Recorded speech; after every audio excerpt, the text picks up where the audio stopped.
আসসালামু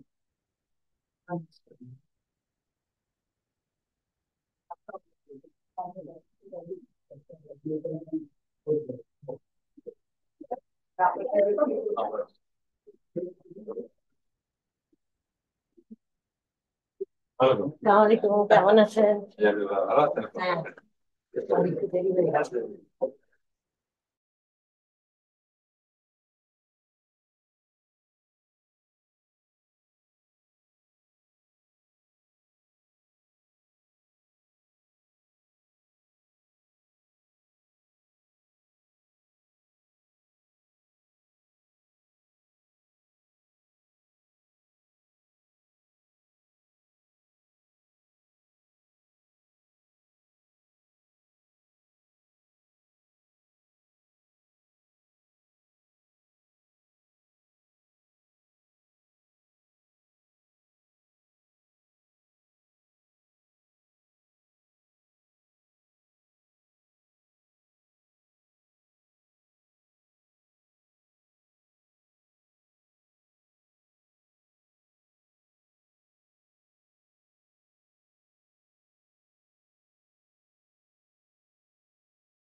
সঙ্গে পরিবর্তন করছি।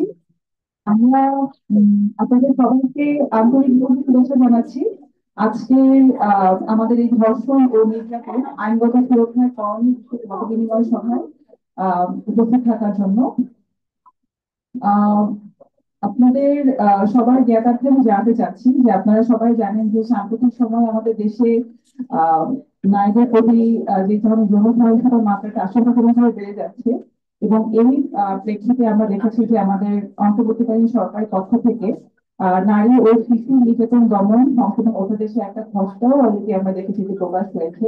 তো মূলত এই বিষয়ে আমাদের আলোচনা এবং আমাদের আপনারা জানেন যে রেপ রিফর্ম কোয়ালিশন, আমাদের একটা কোয়ালিশন রয়েছে ধর্ষণ আইন সংস্কার জোট নামে যেটা পরিচিত। তার পক্ষ থেকে আমরা কিছু সুপারিশনামা তৈরি করেছি। মূলত সেগুলো আপনাদের সামনে উপস্থাপনের জন্য আমরা আজকে এই মত বিনিময় সভাটা আয়োজন করেছি। তো এই মত বিনিময় সভায় আমাদের সাথে হচ্ছে এই অনুষ্ঠানের সভাপতি সঞ্চালক হিসেবে উপস্থিত থাকবে ডক্টর শাহনাজ হুদা, অধ্যাপক আইন বিভাগ, ঢাকা বিশ্ববিদ্যালয়। এবং আমাদের সাথে আরো থাকবেন এস এম রেজাউল করিম, আইন উপদেষ্টা ব্লাক। একই সাথে আমাদের সাথে অংশগ্রহণ করবেন, কিছুক্ষণের মধ্যে জয়েন করবেন বয়সের রাজপাইলম, অ্যাডভোকেট বাংলাদেশ সুপ্রিম কোর্ট এবং প্যাড আইনি ব্লাক। একই সাথে আমাদের সাথে রয়েছেন অ্যাডভোকেট ফারমা আলী, উপদেষ্টা বাংলাদেশ মহিলা আইনজীবী সমিতি। এবং আরো রয়েছেন ডক্টর মানিক প্রধান, সদস্য নারী পক্ষ, এবং একই সাথে সদস্য নারী বিষয়ক সংস্থান কমিশন। এবং সম্মানিত অতিথি হিসেবে আজ আমাদের সাথে যুক্ত হয়েছে মাননীয় বিচারপতি কৃষ্ণা দেবনাথ, অবসরপ্রাপ্ত বিচারপতি আপিল বিভাগ বাংলাদেশ সুপ্রিম কোর্ট। অনুষ্ঠানের এ পর্যায়ে আমি ডক্টর শাহনাজ হুদা, অধ্যাপক আইন বিভাগ, ঢাকা বিশ্ববিদ্যালয়, ওনাকে বিনীতভাবে অনুরোধ করছি আজকে এই অনুষ্ঠানটি সঞ্চালনের দায়িত্ব গ্রহণের জন্য। ধন্যবাদ। অনেক অনেক ধন্যবাদ। আমরা সবাই এসেছি সময় চেষ্টা করে আমরা শুরু করে দিতে চাই, এবং প্রথমেই আমি স্বাগত বক্তব্য দেওয়ার জন্য এস এম রেজাউল করিম, আইন উপদেষ্টা ব্লাস, ওনাকে আহ্বান করছি।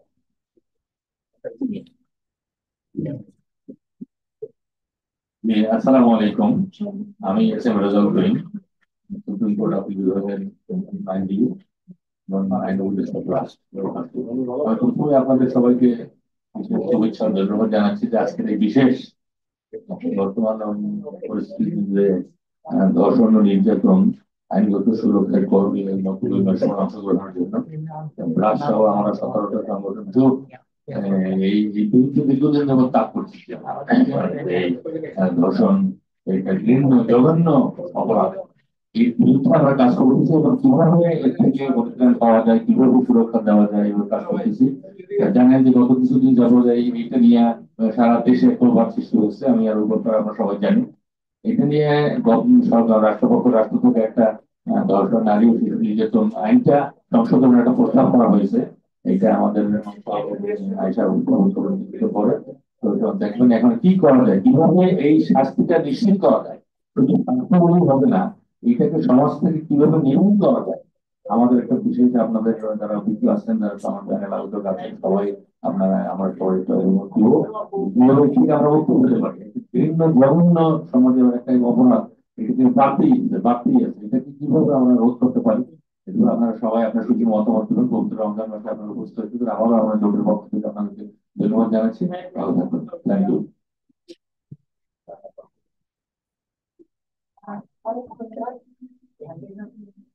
এখন আমি আমাদের মেইন যে উপস্থাপনা, সেটা advocate Ayesha Akter, Bangladesh supreme court এবং ব্লাস, এবং ফাহাদ সিনিয়র গবেষণা কর্মকর্তা ব্লাস।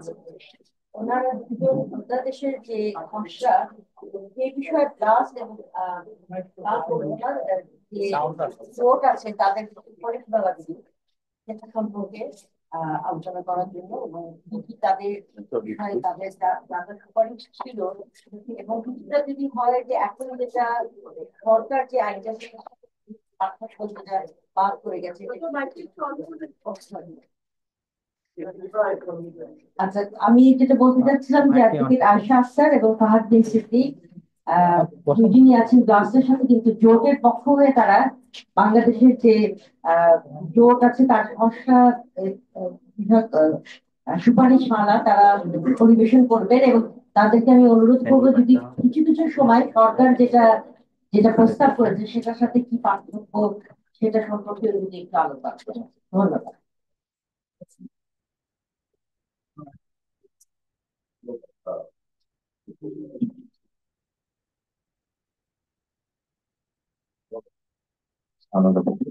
আমি শুরু করছি। আমাদের যে জোটের পক্ষ থেকে প্রস্তাবনা, সেখান থেকে আমি সহজ শুরু করে যাচ্ছি। আমাদের প্রস্তাবনা একটি নতুন যেটা যৌন কর্মের বিষয় আমরা তারা যুক্ত করেছে, যেখানে আসলে নারী এবং শিশু শ্রমিক আয়ুপথ বা মুখের অভ্যন্তর বা কোনো ব্যক্তি কর্তৃক যৌন কামনা পরিণত করার উদ্দেশ্যে কুসঙ্গ বা দেহের যে কোনো অংশ অথবা যে কোনো গুরুত্বপূর্ণ প্রযুক্তি তারা আসলে এখানে যৌন কর্মের ভিতরে অন্তর্ভুক্ত করেছে এই সংজ্ঞাটা। এখানে আমরা বা আমরা এই জোটের পক্ষ থেকে যেটা প্রস্তাব করছি সেটা হলো যে ধর্মভিত্তিতে যদি আমরা যে ধর্ষণের সংজ্ঞাটা উল্লেখ করা আছে, সেই সংজ্ঞাটা যদি যথাযথভাবে সংজ্ঞায়িত করা যায়, তাহলে এই যৌন কর্মের যে সংজ্ঞাটি সেটা আসলে অপ্রয়োজনীয় হয়ে পড়ে। ফ্যামিলি সংজ্ঞাকে আসলে রাখার কোনো দরকার পড়ে না। এই সংজ্ঞাটা আমাদের যে সংগ্রহ বা আমাদের যে চিন্তাটা দাঁড়াচ্ছে যেটা হচ্ছে যে যদি ধর্ষণের সংজ্ঞা আমরা কোনো ধরনের কোনো পরিবর্তন বা পরিবর্তন না করি, শুধুমাত্র গৃহকর্মকে এনে এই সংজ্ঞাটা এনে আমরা ধর্ষণের সংজ্ঞাটাকে প্রণয়ন করতে কোনো আলোচনা নিতে পারি কিনা সেই বিষয়টা নিয়ে আমাদের সংস্কার থাকছে। আর এছাড়াও আমাদের ধর্ষণের সংজ্ঞাটার পরিবর্তন আছে। তাদের যে আইনটি রয়েছে সেই যথেষ্ট কোনো ধর্ষণের সংজ্ঞা কোনো পরিবর্তন থাকি, ধর্ষণের সংজ্ঞা নিয়ে আমাদের একটি প্রস্তাবনা আছে জোটের পক্ষ থেকে। সেই প্রস্তাবনায় আমরা ধর্ষণের একটি সংজ্ঞা প্রস্তাব করেছি। সেই সংজ্ঞাটা যদি আপনাদের সাথে আমি শেয়ার করতে পারি। এই সংজ্ঞায় আমরা বলছি যে যদি কোনো ব্যক্তি অন্য কোনো ব্যক্তির সাথে যৌন সঙ্গমের অবস্থায় তাহার সম্মতি ব্যতিরেকে বা বলপূর্বক আঘাত করে ভয় দেখিয়ে বা প্রচন্ডমূলক ভাবে সম্মতি আদায় করে ইচ্ছাপূর্বক তাহার লিঙ্গ গঠন বা অন্য কোনো বস্তু অন্য ব্যক্তির মুখ বা পায়ে বা জোর পথে প্রবেশ করিয়ে যৌন সঙ্গম করেন তাহলে তাহার নির্দিষ্ট অবস্থাগুলি বলে গণ্য হবে। এরপর উন্নত অবস্থার যে জায়গাগুলো রয়েছে সেখানে সব গুলি করে ব্যক্তির বয়স 15 বছরের কম হয় তবে উক্ত ব্যক্তির সম্মতি সহ বা সম্মতি দেখে হইতে জনসংখ্যা বিয়ের বিশ্বাস জন্মিয়ে কোনো ব্যক্তির প্রতি অন্য কোনো ব্যক্তির সাথে জনসংখ্যা যদি কোনো ব্যক্তি যে স্বামী তাহার স্ত্রীর সহিত তাহার স্ত্রীর সম্মতি ব্যক্তি রেখে জনসংগ্রাম করেন তবে তাহা ধর্ষণের সমতুল্য বলে গণ্য হবে। এখানে আমাদের যে যৌক্তিকতাটা রয়েছে সেটা হচ্ছে হলো কেবলমাত্র নারীদের ক্ষেত্রে আসলে ধর্ষণের সীমাবদ্ধতা না করে মানে সেই জায়গাকে আমরা লিঙ্গ যৌনতা জাতীয়তা নির্বিশেষে আমরা যাতে সকল ব্যক্তিকে অন্তর্ভুক্ত করতে পারি এবং সেই জন্য আসলে একটি ব্যক্তির সংজ্ঞা প্রণয়ন করাও আসলে প্রয়োজন। তো এইখানে আসলে আমাদের বেঙ্গলির যে ধারাটি রয়েছে 385 ধারা সেখানে আসলে ধর্ষণের যে সংজ্ঞা উল্লেখ করা হয়েছে সেখানে আসলে মেডিটেশন শব্দের ব্যবহার থাকলেও আইনে সেই শব্দটিকে আসলে যথাযথভাবে সংজ্ঞায়িত করা হয়নি। যে কোনো বস্তু ভুক্তভোগী ব্যক্তির যৌন মুখ কিংবা মলদ্বার বা যৌনাঙ্গের যে কোনো অংশ প্রবিষ্টকরণের মাধ্যমে যে ধর্ষণের অপরাধ সংঘটিত হয় সেটি আসলে দণ্ডবিধিতে উপেক্ষা করা হয়েছে এবং তা উত্তর ধারা সুস্থ বাস্তবায়ন একটি প্রতিবন্ধকতা হিসেবে আমরা চিন্তা করছি। এছাড়া আমরা আরো চেষ্টা করছি যে যৌন সম্পর্কের ক্ষেত্রে সম্মতি দেওয়ার ক্ষেত্রে একটি বয়সের নির্দিষ্ট পরিসীমা থাকা উচিত এবং অনধিক ঠিক কত বছরের নিচে কারোর সাথে যৌন সম্পর্ক হলে সেটা সম্মতি সহ হোক কিংবা সম্মতি ছাড়া হোক যেভাবেই হোক না কেন সেটা আসলে ধর্ষণ হিসেবে গণ্য হবে এবং সেই বয়সটি আসলে একটু স্পষ্টভাবে নির্ধারণ করা প্রয়োজন। এবং এই ক্ষেত্রে আসলে আমরা জনস্বাস্থ্য বিশেষজ্ঞদের সাথে আমরা পরামর্শ করতে পারি এবং তার মাধ্যমে একটি নির্দিষ্ট বয়সে বয়সটা আসলে নির্ধারণ করতে পারি যে বয়সে আসলে সকলের জন্য আসলে যৌন সম্পর্কে সম্মতি দেওয়ার মানদণ্ড হিসাবে বিবেচনা করা যেতে পারে। এই এই ক্ষেত্রে আসলে আমরা দেখতে পারি যে 375-এর যে ধারাটি আছে জন্মবিধি সেখানে সম্পূর্ণভাবে আসলে অনেকগুলো কনফিউশন আছে। কোনো জায়গায় 14 বছর কম বয়সী নারীর সাথে সম্মতি করা বা সম্মতি সহ দর্শনের ক্ষেত্রে সেই জায়গা থেকে দর্শনের গণ্য করা হয়েছে। আবার স্ত্রী যদি হয় সেই ক্ষেত্রে আবার 13 বছরের কম হলে সম্মতি সহ বা সম্মতি সেক্ষেত্রে আবার দর্শন বলে মনে হবে। তো এই কনফিউশন গুলো দূর করার ক্ষেত্রে আমি মনে করি যে আমরা মনে করি যে একটা সম্মতি দেওয়ার ক্ষেত্রে একটি নির্দিষ্ট বয়স নির্ধারণ করা প্রয়োজন। এরপর যদি আমি চলে যাই 9-1-এ কিছু পরিবর্তন এনেছেন এই অধ্যাদেশে।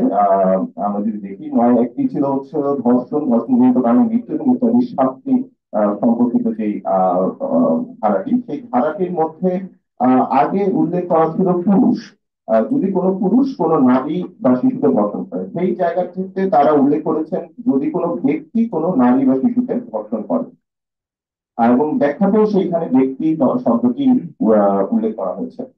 এখানে আমরা বলতে যাচ্ছি আমাদের পক্ষ থেকে প্রস্তাব হচ্ছে হলো যে উক্ত ধারায় ব্যবহৃত যে ব্যক্তি শব্দটি রয়েছে সেই ব্যক্তি শব্দটিকে সংজ্ঞায়িত করা প্রয়োজন এবং দণ্ডবিধিতে উল্লেখিত বয়সের সাথে আমাদের যে নয়ের যে ব্যাখ্যাটি দেওয়া হয়েছে অধ্যাদেশে সেখানে উল্লেখিত 16 বছরের বয়স আসলে একে অপরের সাথে সাংঘর্ষিক এবং অপরদিকে আমরা আমরা এটাও জানি যে বাল্যবিবাহ নিরোধ আইনে কিন্তু আসলে নারী ও পুরুষের ক্ষেত্রে বিয়ের বয়সটা নির্ধারণ করা হচ্ছে 18 এবং 21। সেক্ষেত্রে আসলে কেন 16 বছরের ক্ষেত্রে বিবাহ বন্ধন ব্যতীত বা বিবাহবন্ধন ছাড়া যদি তার সাথে নারীর সাথে তার সম্মতি ব্যক্তি রেখে বা ভয় ভীতি প্রদর্শন করিয়া বা প্রতারণামূলক ভাবে সম্মতি আদায় করিয়া যৌন সঙ্গম করা হয়, সেই ক্ষেত্রে আসলে কেন ধর্ষণ বলে গণিত হবে, সেই জায়গাটা আসলে ক্লিয়ার করা দরকার। এই কনফিউশন গুলো আমরা আসলে ক্লিয়ার করতে চাচ্ছি। এছাড়াও যদি আমি চলে যাই এরপরে 9-2-তে ওনারা অর্থদণ্ডের ক্ষেত্রে একটি পরিবর্তন এনেছেন। অর্থদণ্ডের ক্ষেত্রে এখন অনধিক 20 লক্ষ টাকা ওনারা উল্লেখ করেছেন। আমরা চাচ্ছি যে এখানে অনধিক 20 লক্ষ টাকা উল্লেখ করে অর্থদণ্ডকে নির্দিষ্ট করা উচিত হবে না।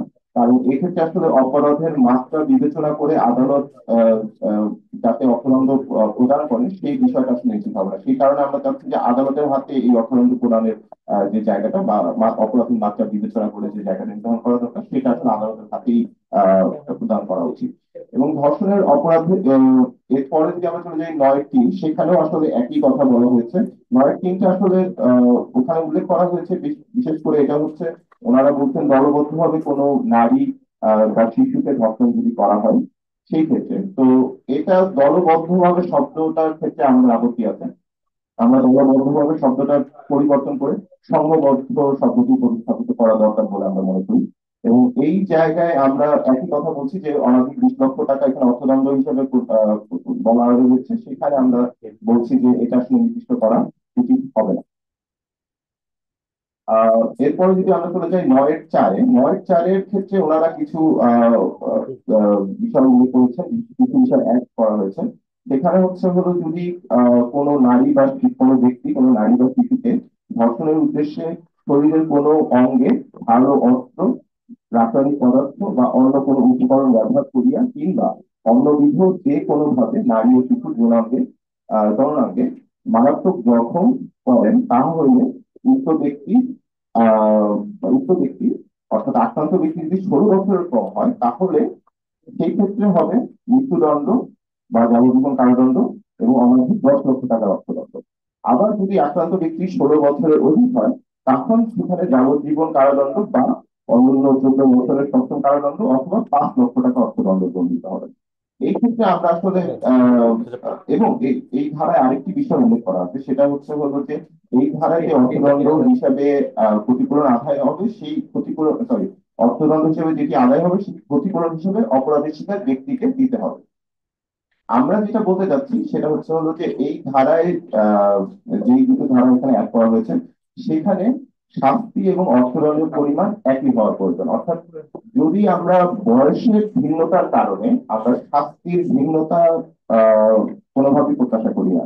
অর্থাৎ যেখানে 16 বছরের কম হওয়ার কারণে কারো শাস্তি বেশি এবং 16 বছরের বেশি হওয়ার কারণে কারো শাস্তি কম, এই বিষয়টা আমরা প্রত্যাশা করি না। আমরা চাই যেন অপরাধের মাত্রার উপর ভিত্তি করে শাস্তির ভিন্নতা এবং পার্থক্য করা হয়। এরপর যদি করে যাচ্ছি আমরা 9-5-এ বলা হয়েছে যদি পুলিশ হেফাজতে থাকাকালীন কোনো নারী ধর্ষণের শিকার হন, তাহলে তারা হেফাজতে থাকাকালীন সময় উক্ত ধর্ষণের সংঘটিত হয়েছে সেই ব্যক্তি বা ব্যক্তিগণ নারীর হেফাজতের জন্য সরাসরিভাবে দায়িত্বপ্রাপ্ত ছিলেন। তিনি বা তাহারা প্রত্যেকে নিম্নরূপ প্রমাণিত না হলে হেফাজতের ব্যর্থতার জন্য অনধিক 10 বছর এবং অনন্য 5 বছরের সশ্রম কারাদণ্ডে দণ্ডিত হবেন এবং ইহার অতিরিক্ত 50,000 টাকা অর্থদণ্ডে দণ্ডিত হবেন। এখানে 50,000 টাকা অ্যাড করা হয়েছে এই অধ্যাদেশে। আমরা এখানে প্রস্তাব করছি যে পুলিশ শব্দটির পরিবর্তে এখানে আইন শৃঙ্খলা রক্ষাকারী বাহিনী শব্দটি ব্যবহার করা প্রয়োজন। কারণ পুলিশ ছাড়াও আইন শৃঙ্খলা রক্ষাকারী বাহিনীর বিভিন্ন ক্ষেত্রে আসলে নারীদেরকে হেফাজতে নেন। সেই ক্ষেত্রে শুধুমাত্র পুলিশ শব্দটি এখানে উল্লেখ করার বদলে যদি অন্যান্য সকল বাহিনী উল্লেখ করা যায়, তাহলে সেখানে আসলে সকল বাহিনীকে দায়বদ্ধ করা জরুরি। এছাড়াও 9-6 একটি নতুন ধারা এখানে অ্যাড করা হয়েছে, যেখানে প্রণয় সম্পর্ক থাকাকালে বিয়ের প্রলোভন বা অন্যবিধ প্রতারণার মাধ্যমে যৌনকর্ম অধিকার দণ্ড হিসাবে এখানে উল্লেখ করা হয়েছে অনধিক 10 বছর কিন্তু অনন্য 3 বছরের সশ্রম কারাদণ্ড তিনি দণ্ডিত হবেন এবং এছাড়াও অর্থদণ্ডে দণ্ডিত হবেন। এখানে আমরা আসলে যে প্রস্তাবটা করছি সেটা হচ্ছে ধারার শিরোনামে যেটা আছে প্রণয় সম্পর্ক থাকাকালে শব্দসমূহ বাদ দেওয়া প্রয়োজন এবং ধারায় উল্লেখিত উক্ত নারীর প্রণয় ঘটিত যদি সম্পর্ক থাকে এই ধরনের শব্দটি আসলে বাদ দেওয়া প্রয়োজন। তার পরিবর্তে আস্থাভাজন সম্পর্ক, যে সম্পর্কে এক পক্ষ আর এক পক্ষের ইচ্ছার উপর কর্তৃত্ব আরোপ করতে পারে বা কর্তৃত্ব আরোপ করার সক্ষম থাকে, এই ধরনের সম্পর্কের মাধ্যমে যদি কেউ অনৈতিক বা অন্যায় সুবিধা লাভের জন্য তার সাথে জনকর্ম করে, এই ধারা সেইখানে আসলে এই ধারাটি অন্তর্ভুক্ত করা যেতে পারে তাদের ক্ষেত্রে। এবং এইটার যে যৌক্তিকতাটা আমরা চিন্তা করছি সেটা হচ্ছে প্রণয় ঘটিত সম্পর্কের ক্ষেত্রে ঘটা যৌনকর্মকে যদি আমরা ধর্ষণ হিসাবে গণ্য করে আইন প্রণয়ন করেছি, তাহলে এটি অপব্যবহারের সুযোগ বেড়ে যাবে এবং প্রকৃত অর্থে আসলে যারা নারী নির্যাতনের গঠিত আইনের বাস্তবায়নটা সেটা প্রতিবন্ধকতা তৈরি করতে পারে। অপরপক্ষে যেহেতু এই ধরনের বিবাহ বা অনৈতিক সুযোগ প্রদানের যে প্রলোভন, সেটা অনেক ক্ষেত্রেই আসলে আস্থাভাজন সম্পর্কের ক্ষেত্রে হওয়ার প্রবণতাটা বেশি দেখা যায়। তো সেই কারণে আমরা আসলে এই জায়গাটাকে আনার চিন্তা করছি। তো বাকি সেকশন গুলো নিয়ে আলোচনা করবেন আমার সহযোগী ভাষা। ধন্যবাদ। আচ্ছা, এই পর্যায়ে আমরা একটু সেকশন 14 যেখানে বলা হচ্ছে যে এই আইনে দণ্ডিত অপরাধের শিকার হয়েছেন এবং নারী বা শিশুর ব্যাপারে সংঘটিত অপরাধ বা তৎসম্পর্কিত আইনগত কার্যধারার ধারা সংবাদ বা তথ্য বা নাম ঠিকানা বা অন্যবিধ তথ্য কোনো সংবাদপত্রে বা অন্য কোনো সংবাদ মাধ্যমে, সেটা অনলাইনেও হতে পারে বা সামাজিক যোগাযোগ মাধ্যমে যে কোনো মাধ্যম ব্যবহার করে হতে পারে, তা এমন ভাবে প্রকাশ বা পরিবেশন করা যাবে যাতে উক্ত নারী বা শিশু পরিচয় প্রকাশ না পায়। তো এক্ষেত্রে আমরা বর্তমান সমাজ কর্তৃপক্ষের পক্ষ থেকে প্রস্তাব রাখছি যে ধারার শিরোনামে যে উল্লেখ করা হয়েছে নির্যাতিতা নারী ও শিশু, হ্যাঁ, তো এই শব্দটার বদলে আমরা চাচ্ছি যে ভুক্তভোগী নারী ও শিশু এটা প্রতিস্থাপন করার আমরা দাবি জানাচ্ছি। এবং একই সাথে আমরা আরো বলতে চাচ্ছি যে কোনো সংবাদপত্রে বা অন্য কোনো সংবাদ মাধ্যমে বা অনলাইন ও সামাজিক যোগাযোগ মাধ্যমে যৌন ও লিঙ্গভিত্তিক সহিংসতায় ভুক্তভোগী নারী ও শিশু এবং এর পাশাপাশি ঝুঁকিপূর্ণ সাক্ষী বা অভিযুক্তদের পরিচয় এবং পরিচয় নির্দেশক কোনো তথ্য, ছবি ও ভিডিও প্রকাশ করা থেকেও আমাদেরকে বিরত থাকতে হবে। এবং এই বিষয়ে আমরা চাচ্ছি যে বিচার বিভাগ থেকে সাংবাদিকদের জন্য একটা অনুকূল নির্দেশিকা, দ্যাট মিনস একটা প্র্যাকটিস ডিরেকশন জারি করা উচিত বলে আমরা মনে করছি। তো এখন একটু বলি যে এটা আসলে আমরা মানে কেন চাচ্ছিলাম, যে আমরা জানি যে ভুক্তভোগী নারী, শিশু এবং সংশ্লিষ্ট মামলায় যারা সাক্ষী থাকে তারা অভিযুক্ত ব্যক্তি এবং তাদের পরিবারের সামাজিক নিরাপত্তা ও সম্পূর্ণ গোপনীয়তা নিশ্চিত করার জন্য কোনোভাবে তাদের পরিচয় বা পরিচয় নির্দেশক কোনো তথ্য সংবাদপত্র, সংবাদ মাধ্যম কিংবা সামাজিক যোগাযোগ মাধ্যমে প্রকাশ করা উচিত না। ওই পার্সপেক্টিভ থেকে আমরা আমাদের এই প্রস্তাবটা এখানে রেখেছি। নেক্সট আমরা যাচ্ছি সেকশন 15, যেখানে বলা হচ্ছে যে টাইটেলটা ভবিষ্যৎ সম্পত্তি হতে অর্থদণ্ড আদায়। তো এখানে বলা হয়েছে যে সেকশন 4 থেকে 14 এই ধারাসমূহে উল্লেখিত অপরাধের জন্য ট্রাইব্যুনাল কর্তৃক আরোপিত অর্থদণ্ডকে প্রয়োজন বোধে ট্রাইব্যুনাল অপরাধের কারণে ক্ষতিগ্রস্ত ব্যক্তির জন্য ক্ষতিপূরণ হিসেবে গণ্য করতে পারবে এবং অর্থদণ্ড বা ক্ষতিপূরণের অর্থ দণ্ডিত ব্যক্তির নিকট হতে বা তার বিদ্যমান সম্পদ হতে আদায় করা সম্ভব না হলে ভবিষ্যতে তিনি যে সম্পদের মালিক বা অধিকারী হবেন সেই সম্পদ হতে আদায়যোগ্য হবে এবং এরূপ ক্ষেত্রে উক্ত সম্পদের উপর অন্যান্য দাবি অপেক্ষা উক্ত অর্থদণ্ড বা ক্ষতিপূরণের দাবি প্রাধান্য পাবে। তো এখানে আমরা বলছি যে সেকশন 4 to 14 যে ধারাসমূহে উল্লেখিত যে অপরাধ রয়েছে এবং তার জন্য ট্রাইব্যুনাল কর্তৃক আরোপিত অর্থদণ্ডকে ক্ষতিপূরণ হিসেবে অপরাধের শিকার ব্যক্তি বা ক্ষেত্র হলে তার আইনগত উত্তরাধিকারী প্রদান করাকে বাধ্যতামূলক করতে হবে। যে এটা কোনো ডিসক্রিশনারি না, এটাকে বাধ্যতামূলক করার পক্ষে আমরা যুক্তি দিচ্ছি। এবং একই সাথে আমরা বলছি যে ধর্ষণ অপরাধে ভুক্তভোগী ব্যক্তির জন্য রাষ্ট্র পরিচালিত একটা ক্ষতিপূরণ তহবিল গঠন করা প্রয়োজন, যেন ধর্ষণ সংঘটিত হবার পর তাৎক্ষণিকভাবে এবং অপরাধ প্রমাণ হওয়া সাপেক্ষে ধর্ষণ অপরাধে ভুক্তভোগী ব্যক্তি সেই ক্ষতিপূরণটা পেতে পারেন। এক্ষেত্রে ক্ষতিপূরণ প্রদানের ক্ষেত্রে অপরাধী চিহ্নিত হলো কিনা বা তার বিচার হলো কিনা এই বিষয়গুলো কখনোই বিবেচনার বিষয় হিসেবে গণ্য করা যাবে না। তো এটা বেসিক্যালি আমরা কেন চাচ্ছি, যদি আমরা দেখি যে আমাদের ইন্ডিয়ান গভর্নমেন্ট থেকে যে প্রস্তাবনাটা এখানে এসেছে সেখানে আসলে বলা হয়েছে যে প্রয়োজন বোধে ট্রাইব্যুনাল অর্থদণ্ডকে ক্ষতিপূরণ হিসাবে গণ্য করতে পারে।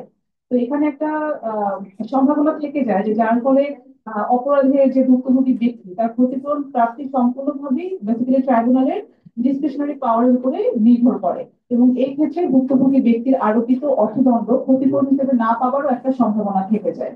তো এই একটা কনফিউশন দূর করার জন্য আমরা চাচ্ছিলাম যে বেসিক্যালি আমরা জোর দিচ্ছি যে একটা রাষ্ট্র পরিচালিত ক্ষতিপূরণ তহবিল থাকাটা খুবই প্রয়োজন। সেকশন 72 তে যদি আমরা চলে যাই, 17(2) সাবসেকশন 2 ধারাতে, যেখানে বলা হচ্ছে যে কোনো ব্যক্তি লিখিত অভিযোগের ভিত্তিতে বা স্বীয় ক্ষমতায় ট্রাইব্যুনাল উপধারা 1-এর অধীন সংগঠিত অপরাধের অভিযোগ গ্রহণ ও মামলার বিচার করতে পারবে।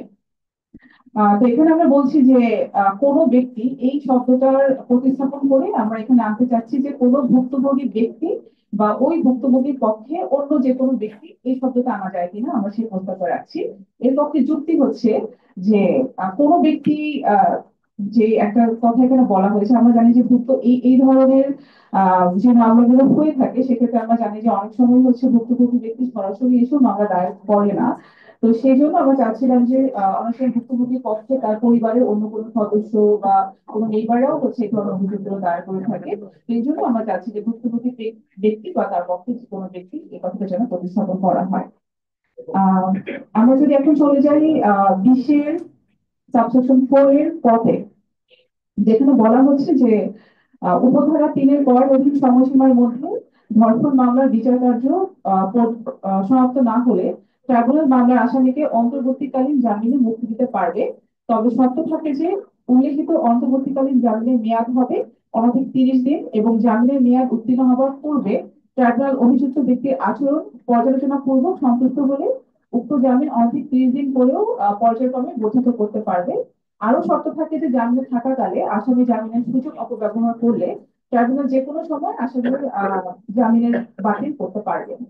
তো এখানে আমরা বলছিলাম যে আহ আসামিকে অন্তর্বর্তীকালীন জামিনে মুক্তি দিতে পারার বিধানটা সরাসরি উল্লেখ না করে এটা যদি আদালতের একটা বিবেচনামূলক ক্ষমতা হিসেবে রাখা হয়, তাহলে সেটা অধিক যুক্তিযুক্ত হবে। এটা আমরা কেন বলছি, যে আমরা জানি যে তুলনামূলকভাবে খুব কম সংখ্যক ট্রাইব্যুনাল মামলা দীর্ঘসূত্রিতা এবং তদন্তে বিলম্ব থাকার কারণে অনেক সময় আইনে উল্লিখিত সময়ের অনেক পরেই মামলাগুলো আদালতে উত্থাপিত হয়। তো বর্তমান প্রেক্ষাপটে যে ধারাটা আমরা দেখছি, যে এই ধারা আসামিকে জামিনে মুক্তি পেতে এবং একই সাথে জামিনে মুক্ত থাকাকালীন সময়ে অভিযোগকারীকে নানাবিধ ভয় ভীতি এবং হুমকি প্রদর্শন করে মামলা প্রত্যাহারে বাধ্য করার ক্ষেত্রে উৎসাহিত করবে। তাই এই ক্ষেত্রে সার্বিক বিবেচনা নিয়ে আদালত আসামিকে জামিনে মুক্তি আদৌ দিবে কিনা তা একান্তই আদালতের একটা ডিসক্রিশনারি পাওয়ার হিসেবে রাখা প্রয়োজন বলে আমরা মনে করছি। আমরা পরবর্তীতে চলে যাব সেকশন 24 সাবসেকশন 4, যেখানে একদম নতুন ভাবে এই সেকশনটা এখানে ইনক্লুড করা হয়েছে। বলা হচ্ছে যে কোনো ব্যক্তির আবেদনের প্রেক্ষিতে কিংবা ট্রাইব্যুনাল স্বীয় বিবেচনায় উপযুক্ত মনে করলে যে কোনো দূরবর্তী সাক্ষীর সাক্ষ্য এই সম্পর্কিত বলবৎ প্রাসঙ্গিক আইনের বিধানাবলী সাপেক্ষে তথ্য প্রযুক্তির মাধ্যমে গ্রহণ করতে পারবে। তো এখানে আমাদের প্রস্তাবনাটা হচ্ছে যে এই ধারায় আমাদের সংযোজন হিসেবে উল্লেখ করতে হবে যে সরকার ট্রাইব্যুনালকে তথ্য প্রযুক্তিগত ভাবে উন্নয়নের জন্য প্রয়োজনীয় পদক্ষেপ গ্রহণ করবে। এক্ষেত্রে আদালত কর্তৃক তথ্য ও যোগাযোগ প্রযুক্তি ব্যবহার আইন 2020 এর সেকশন 3-এর 1 এবং একই সাথে 3-এর সাবসেকশন 2 ধারাসমূহ, সাক্ষ্য আইনের সংশোধন আইন 2022-এর সেকশন 65 সাবসেকশন ক এবং সেকশন 65 সাবসেকশন খ এর ধারাগুলো কার্যকরভাবে বাস্তবায়ন করার জন্য আমরা জোর দিচ্ছি। বেসিক্যালি যেটা আমরা যুক্তি এখানে দাঁড় করাচ্ছি, যে আইনের ধারাগুলো উল্লেখ থাকলেও অনেক ক্ষেত্রে আমরা দেখছি যে প্রয়োজনীয় সম্পদ বা লজিস্টিক্যাল সাপোর্ট আমরা মোটামুটি থেকে যেন এই ধরনের ইকুইপমেন্ট প্রোভাইড করে বা লজিস্টিক্যাল সাপোর্ট প্রোভাইড করে যেন আসলেই সত্যিকার অর্থে আমাদের এই তথ্য প্রযুক্তির আইনটাকে কার্যকর ব্যবহার করা যায়, সেটা তো আমরা চলে যাচ্ছি। আমরা পরবর্তীতে চলে যাব সেকশন 25 এর পথে, যেখানে বলা হয়েছে যে থানার অফিসার ইনচার্জের দায়িত্ব একদমই ইনক্লুশন করা হয়েছে এখানে। এখানে বলা হচ্ছে যে এই আইনের অধীন সংগঠিত কোনো অপরাধের প্রাথমিক সাক্ষ্য প্রমাণ সহ কোনো অভিযোগকারী থানায় হাজির হলে অফিসার ইনচার্জ তাৎক্ষণিকভাবে তাহার অভিযোগটি এজাহারভুক্ত করবে এবং ক্ষেত্র মতে এই আইনের অন্যান্য বিধানাবলী সাপেক্ষে অপরাধের শিকার ব্যক্তির প্রয়োজনীয় মেডিকেল পরীক্ষা ও চিকিৎসার বিষয়ে প্রয়োজনীয় পদক্ষেপ গ্রহণ করবেন। 2-এ বলা হয়েছে যে অভিযোগকারী প্রাথমিক সাক্ষ্য প্রমাণ সমূহ থানায় হাজির হলে, সাক্ষ্য প্রমাণ সহ থানায় হাজির হলে তাকে কেবল এই যুক্তিতে ফিরিয়ে দেওয়া যাবে না যে তার ঘটনাটি অন্য থানার এখতিয়ারাধীন এলাকায় ঘটিয়েছে, এবং বরং যে থানাতে অভিযোগ দায়ের পরীক্ষা এবং অনতিবিলম্বে কেস জারি সহ অভিযোগটি উপযুক্ত থানায় প্রেরণ করবেন। তো এখানে আমাদের প্রস্তাবনাটা হচ্ছে যে এই আইনের অধীন সংগঠিত কোনো অপরাধের প্রাথমিক সাক্ষ্য প্রমাণ সহ কোনো অভিযোগকারী থানায় সশরীরে হাজির হোক অথবা অনলাইনে আবেদন করুক না কেন, সেটা অফিসার ইনচার্জ তাৎক্ষণিকভাবে এজাহারভুক্ত করবেন এবং ক্ষেত্র মধ্যে এই আইনের অন্যান্য বিধানাবলী সাপেক্ষে প্রয়োজনীয় মেডিকেল পরীক্ষা এবং চিকিৎসা বিষয়ে প্রয়োজনীয় পদক্ষেপ গ্রহণ করবেন। এবং একই সাথে আমরা এখানে যে 2 নম্বর ক্লাস আছে সেখানেও আমরা জোর দিচ্ছি যে অভিযোগকারী প্রাথমিক সাক্ষ্য প্রমাণ সহ থানায় সশরীরে হাজির হোক অথবা অনলাইনে অভিযোগ দায়ের করুক না কেন, তাকে এই যুক্তিতে ফিরিয়ে দেওয়া যাবে না যে তার ঘটনাটি অন্য থানার এখতিয়ারধীন এলাকায় ঘটেছে, বরং যে থানাতে অভিযোগ দায়ের করা হোক না কেন উক্ত থানা অফিসার ইনচার্জ অনতিবিলম্বে অভিযোগকারী বক্তব্য লিপিবদ্ধ করবে। তো এখানে আমাদের যুক্তিটা হচ্ছে এটাই যে আমরা সবাই জানি যে বাংলাদেশের যে প্রেক্ষাপট সেখানে হচ্ছে যৌন এবং লিঙ্গ সহিংসতায় ভুক্তভোগী যে নারীরা রয়েছেন তারা অনেক ক্ষেত্রে হচ্ছে সামাজিক পারিবারিক এবং পারিপার্শ্বিক নানা চাপে লোকচক্ষু ভয়ে থানায় অনেক অনেক সময় সরাসরি হাজির হয়ে অভিযোগগুলো দায়ের করার সাহস পান না। সেক্ষেত্রে অনেকেই কিন্তু চান যদি অনলাইনে অভিযোগটা দায়ের করার একটা খুবই স্মুথ একটা ওয়ে থাকে। তো এই জন্যই আমরা চাচ্ছিলাম যে এখানে সরাসরি হাজির হওয়ার পাশাপাশি যেন অনলাইনেও আমরা অভিযোগটা দায়ের করতে পারি সেই ধরনের এখানে রাখা যায়।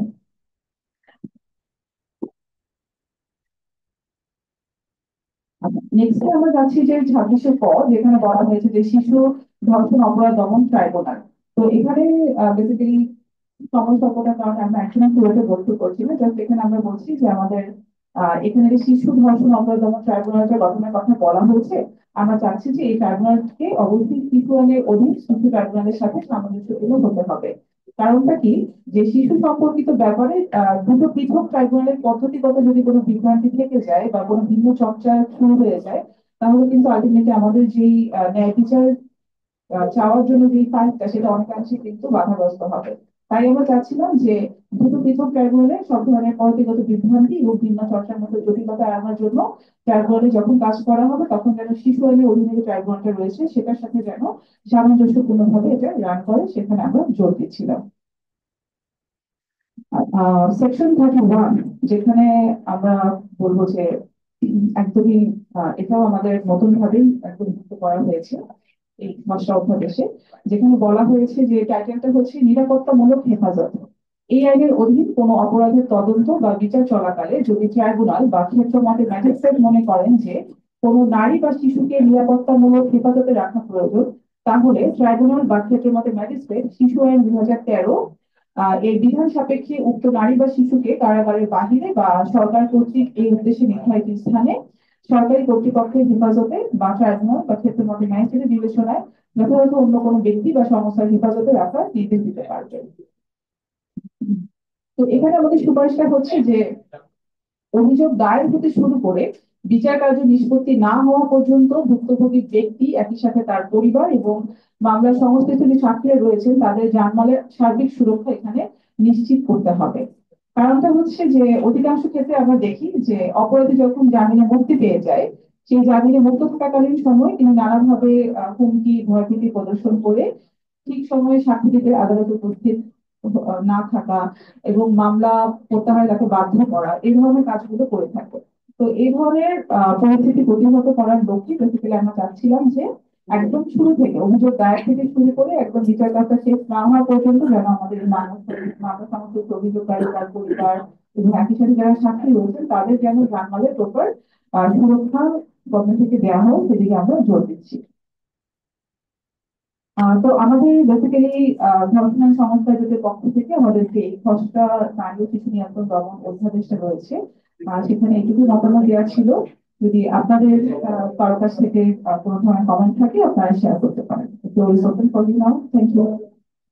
ধন্যবাদ। আমার মনে হয় আমাদের একটা উন্মুক্ত আলোচনার একটা সময় আছে, তখন কারো প্রশ্ন আছে তখন বললে ভালো হবে। এবং আমাদের দুইজনকে পরবর্তী যে আলোচ্য 4 জনের মধ্যে 2 জন আসতে পারছেন, কিন্তু আমরা আশা করবো যে এই উন্মুক্ত আলোচনার সময়টা একটু বেশি পাওয়া যাবে।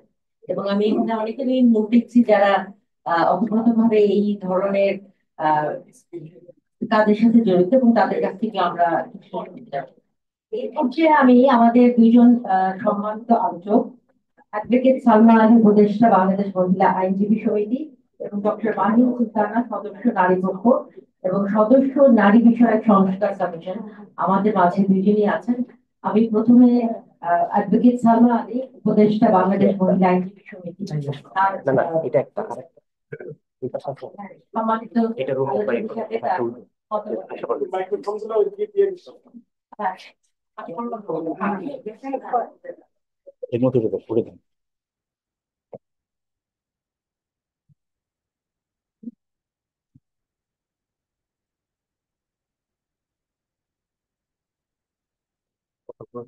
ধন্যবাদ। আমি আসলে আজকে যদি আমরা আজকের পত্রিকা যদি দেখি, আহ আজকের পত্রিকা যদি দেখি কতগুলা গ্যাং রেপ এবং ধর্ষণের ঘটনা আসে।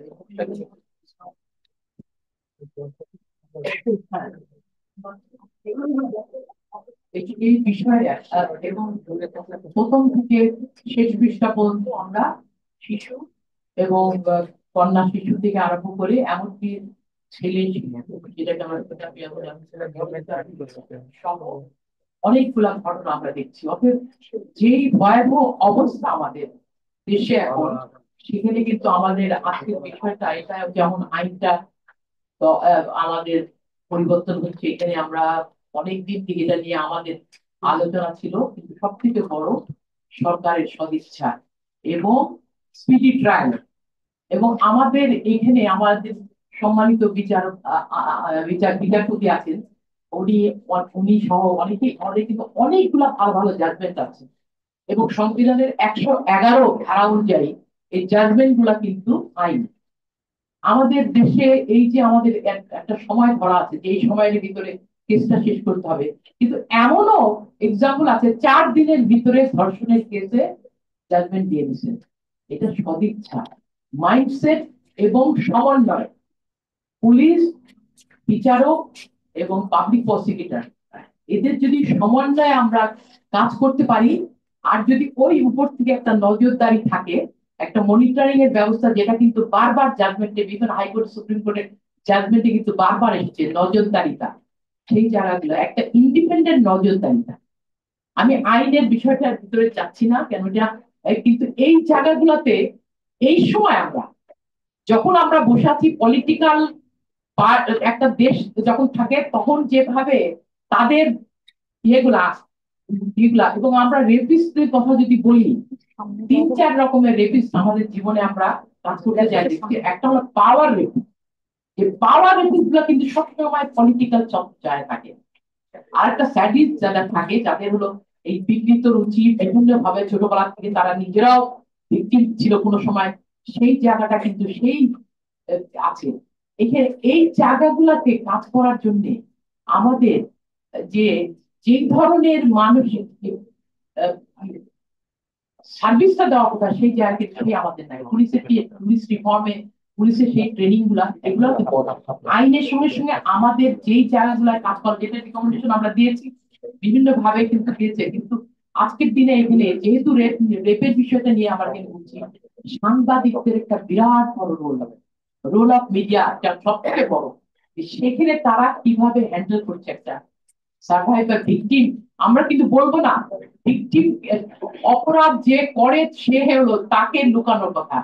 যে এখানে একটা ঘটনা, রেপটাকে আমি কিন্তু মনে করি একটা অ্যাক্সিডেন্ট, ওখানে আমি কোনো কিছু হারানোর নাই। আমাদের এই মাইন্ডসেট থেকে হতে হবে। একটা মেয়ে তার কোনো কিছু হারায় নাই, একটা জায়গায় গলা এখানে একটা কেটে গেলে যে সেখানে সে যদি কোনো কারণে সে ভিকটিম হয়, আঘাত, সে আঘাত একটা, এইটা কিন্তু আমার মিডিয়াকে সেইভাবে কিন্তু আমাকে করতে হবে। সেখানে বুঝতে, তার পরিবার লুকিয়ে থাকবে, তার সবাই করবে, তাদেরকে বারবার ভিক্টিমাইজ হবে, কোর্টে যাবে, কোর্ট রুম ড্রামা, পুলিশের রুমের ড্রামা, সেই ড্রামাগুলো থেকে বের হওয়ার জন্য আমাদের সবার অঙ্গীকার করা উচিত। সেখানে কিন্তু একজন আইনজীবী, আমি যেরকম আমারও, এবং সব থেকে বেশি কষ্ট একটা ভিকটিম যখন রেপের ভিকটিম হয়, তার থেকে বড় বেশি যখন কোর্টে তাকে অপোজিট পার্টির আইনজীবী বারবার তাকে ধর্ষিত করে, ওটা আরো ভয়াবহ।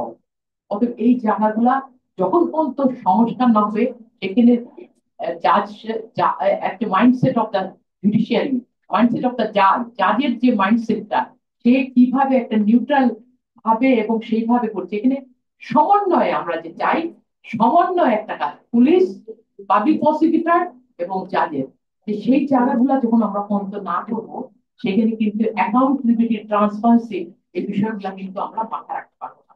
আমরা এখানে সেই কারণে আমাদের এই ফাউন্ডেশন বেতন রোল অফ জুডিশিয়ারি, যেমন আমি আমি জানি আমাদের প্রধান অতিথি উনি বলবেন যে জুডিশিয়ারি যেরকম একটা আছে, সেগুলো জাজের সবসময় নিজ তাদের সিরিজ অফ ট্রেনিং থেকে আরম্ভ করে এবং তাদের যে ট্রেনিং গুলো হয় সেখানেও কিন্তু সার্ভাইভারদের কিভাবে করবে সেটা।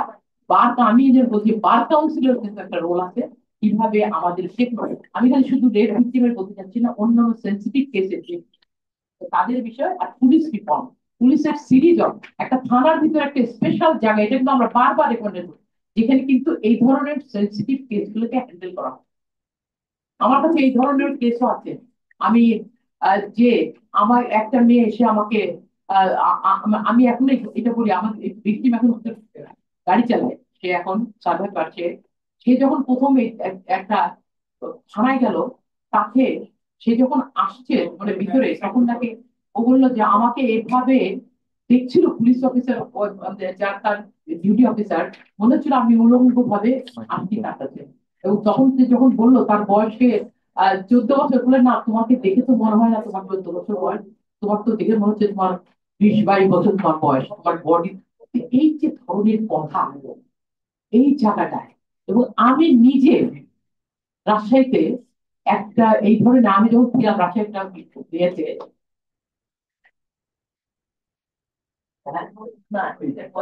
পর্যটনের, সেখানে পাশের ঘরে একটা এরকম ঘটনা, বাচ্চা একটা মেয়ে কোথা থেকে পালিয়ে আসছিল বাসা থেকে, কিন্তু সেখানে আমি দেখছিলাম ওখানকার পুলিশ আসছে এবং মিডিয়া লোক ছিল, তারা কিভাবে মেয়েটার সঙ্গে হ্যান্ডেল করছে। আমরা আমরা কিন্তু এটা করি গ্রামের দিকে, ডিস্ট্রিক্ট লেভেলে, তৃণমূলে কিন্তু একটা ভিকটিম যদি কোনো কারণে থানায় আসে, তাকে সেখানে কিন্তু বারবার সে ধর্ষিত হতে থাকে, সেখানে মিডিয়ার লোকরাও থাকে। আমি এখানে মিডিয়ার ক্যামেরা গুলা দেখে মনে হলো আমার যে যেটা বলা, ওদেরকে সেইভাবে আমাদের কিন্তু কোনোভাবেই ক্যামেরা নিয়ে যাবো না, আমরা কিন্তু করবো না। এই জায়গাগুলোতে আমাদের কিন্তু কাজ করতে হবে। এখানে স্পেসিফিক আমি এখানে বলতে চাই যে এই জন্য এখানে আমাদের কিন্তু তথ্য প্রযুক্তি এবং ডিএনএ থেকে আরম্ভ করে অনেক কিছু কিন্তু এগিয়ে গেছে আমাদের, পর্নোগ্রাফি, অন্যান্য বিষয়গুলা, সেই জায়গাগুলোকে সেইটার জন্য এই আলামত গুলাকে পেতে কিন্তু কোনো অসুবিধা হয় না। তার জন্য যেই লোকবল, টাকা পয়সা এবং অন্যান্য, আমি এই সরকারের কাছে অনুরোধ থাকবে সেই জায়গাগুলাতে সেটা যেন অনেক সুবিধা, আমরা যেন শুনতে চাই না বক্তব্য করে আছে এইটার, সেই জায়গাগুলাতে আমরা যেন কাজ করি। আমরা যেন একটা সমাজের যেই ধরনের সুরক্ষার জন্য, যে প্রতিরোধের জন্য, সব সময়ের জন্য এই জায়গাগুলোতে কিন্তু কাজ করা দরকার বলে বলছি। এবং এখানে কিন্তু পুলিশের অ্যাকাউন্টেবিলিটিটা আমরা সবসময় চাই, সেগুলো ট্রেনিং ট্রেনিং ট্রেনিং এবং সিরিজ অফ ট্রেনিং চলতে থাকবে তাদের। সেখানে যেমন আমার চাই জুডিশিয়ারি অ্যাকাউন্টেবিলিটি, জুডিশিয়ারি জবাবদিহিতা, এবং সব থেকে আরো যেটা বিষয়গুলো আমরা কিন্তু জানি এই সাউথ এশিয়ায় আমাদের কিন্তু অনেক ভালো ভালো জাজমেন্ট আছে। এই রেপের ইয়ে নিয়ে অনেক ভালো ভালো জাজমেন্ট আছে। মহিলা আইনজীবী সমিতি আমাদেরও সেক্সুয়াল হ্যারাসমেন্টের উপরে, যে আমি নিজে পিটিশনার, যেটা একটা গাইডলাইন, এটা কিন্তু বলবো এই গাইডলাইনটা একটা, সেটা কিন্তু প্রিভেনশনে এখানে কিভাবে হ্যান্ডেল করা, সেখানে সেই জিনিসগুলোর মতো এরকম কিন্তু একটা সেক্স ওয়ার্কার কিন্তু এটা আছে। নেপালের একটা জাজমেন্টে যে একটা সেক্স ওয়ার্কার যদি বলে যে আমি ভিকটিম অফ রেপের, সেটাও কিন্তু এনশিওর করা হবে। কিন্তু সেক্স ওয়ার্কার বলে দেখি সে যে তাকে জোর করে যে কোনো কেউ ধর্ষণ করবে, সেটাও কিন্তু না। অর্থাৎ এই ধরনের ভালো ভালো জাজমেন্ট গুলা, সেগুলাকে নিয়ে কিন্তু আমাদের আইনে যাই থাক, আমি কেস ল, কেস রেফারেন্স দিয়ে কিন্তু আমি একটা কেসকে সুন্দরভাবে আমি যদি সমন্বয় করি, আমি একটা ভালো একটা জাজমেন্ট ইয়ে দিতে পারি। এবং তাকে সার্ভাইভারকে, তাকে কিন্তু আমি সেই ধরনের একটা স্পিরিট ট্রায়ালের মাধ্যমে প্রতিটা কার্য দিবসে একটা কেসকে শেষ করে একেবারে সমন্বয়ে একটা ভালো জাজমেন্ট দিতে পারি, সেটাই কিন্তু আমাদের অঙ্গীকার হবে। এবং সেখানে কিন্তু স্পিডি ট্রায়ালের কথা, এই ধরনের কেসে স্পিডি ট্রায়ালটা খুবই দরকার। কারণ এই যে যেভাবে যদি আমি সুরক্ষার কথা বলি, মানসিক সুরক্ষা, তাকে কিন্তু একেবারে স্পিডি ট্রায়ালের মাধ্যমে একটা জাজমেন্টের ভিতরে চলে যেতে হবে বলে আমি মনে করি। এই জায়গাগুলোতে আমরা কাজ করবো, আমরা আপনারা প্রশ্ন করলে প্রশ্ন উত্তর দিব। আমি মনে করি যে আজকে আমাদের যে উদ্দেশ্য, যে আমরা সরকারের যেই আইনগুলাতে করবে, সেই আইনগুলাতে যাতে একটা ভালো স্বচ্ছ একটা আইন হয়, যে আইনটাকে ইমপ্লিমেন্ট করতে অসুবিধা না হয়, এবং সেটা যাতে যত তাড়াতাড়ি হয় আমরা দেখতে চাই দৃশ্যমান। এবং আহ, এই এমন একটা বিষয় যে আমরা অপরাধীরা, আমি আজকের কথাই বলি, যে যে ধরনের ঘটনা ঘটছে সেখানে আমরা আইন মন্ত্রণালয়, স্বরাষ্ট্র মন্ত্রণালয় এবং অন্যান্য সোশ্যাল ওয়েলফেয়ার এবং অন্যান্য মন্ত্রণালয় মিলে আমরা চাই যে স্বচ্ছ বিচার এবং আহ, আসামিদের জাজমেন্টটাকে দৃশ্যমান করা, এবং সেটা অপরাধীদের শাস্তিটা যাতে প্রয়োগ করা হয় এবং শাস্তির আওতা আসে, যাতে অপরাধটা কমে আসে। সেটাই আমাদের অনুরোধ থাকবে, এবং সবাইকে ধন্যবাদ। ধন্যবাদ অ্যাডভোকেট সালমা আলী। আমি এই পর্যায়ে মাহিন আপার কাছে যাবো। মাহিন আপা আবার হচ্ছে সদস্য নারী পক্ষ এবং সদস্য নারী বিষয়ক সংস্কার কমিশন। তো আমাদের আপনাদের প্রতি অনেক আশা আছে, আপনাদের একটা মানে সুযোগ আছে আরো অ্যাড করা সংস্কার কমিশনে। অনেক ধন্যবাদ যে সংশোধন করছি, আমি ডক্টর না, বাট থ্যাংক ইউ।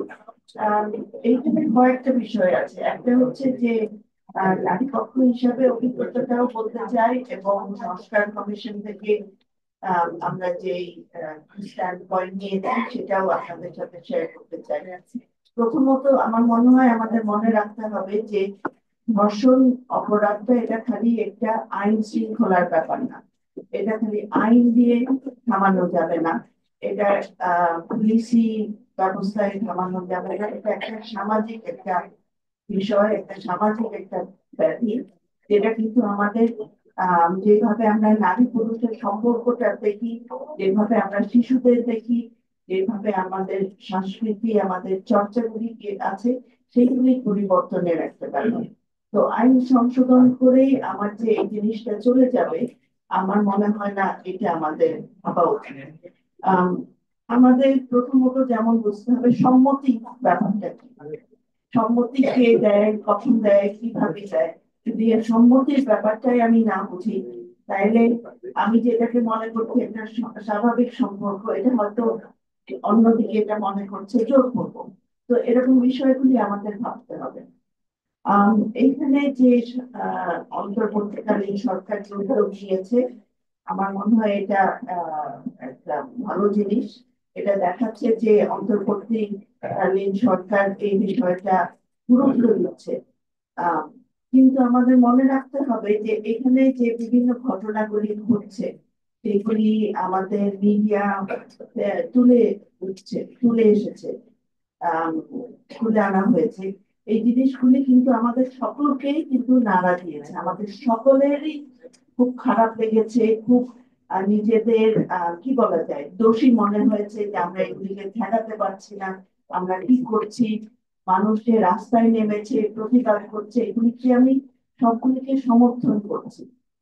কিন্তু যখন রাস্তায় নেমে প্রতিবাদ করা, ন্যায় বিচার চাওয়া যেরকম গুরুত্বপূর্ণ, সেরকম যারা দায়িত্বে আছেন আইন প্রণয়নের, তাদেরও কিন্তু দায়িত্ব খুবই গুরুত্বপূর্ণ।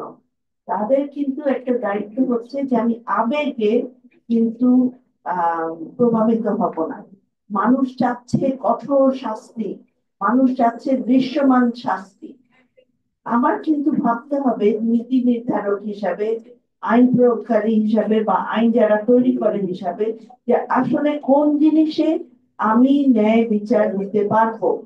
আমি চাই যে যখন ধর্ষণ হয়, যখন এগুলি একটা পুলিশ কেস হয়, বিচার পর্যন্ত এটা যাবে, ইনভেস্টিগেশনে এটা টিকবে এবং কনভিকশন হবে। আমি চাই না যে আইনে খালি খালি এমন কঠোর শাস্তি দেবে, এমন অবাস্তব জিনিস দেবে, যেটা শেষ পর্যন্ত যে কোর্টে টিকবে না। এখানে আমি কিন্তু আমাদের জাস্টিসের থেকে কিন্তু শুনতে চাচ্ছি, কারণ আমরা অনেক বছরের কাজ করে জাস্টিস সেক্টরের সাথে কাজ করে আমাদের যে অভিজ্ঞতা হয়েছে এবং যে আন্তর্জাতিক যে অভিজ্ঞতা আছে, যে যদি আমি শাস্তি বাড়াই কিন্তু আমার কনভিকশনের রেট কিন্তু কমে যায়।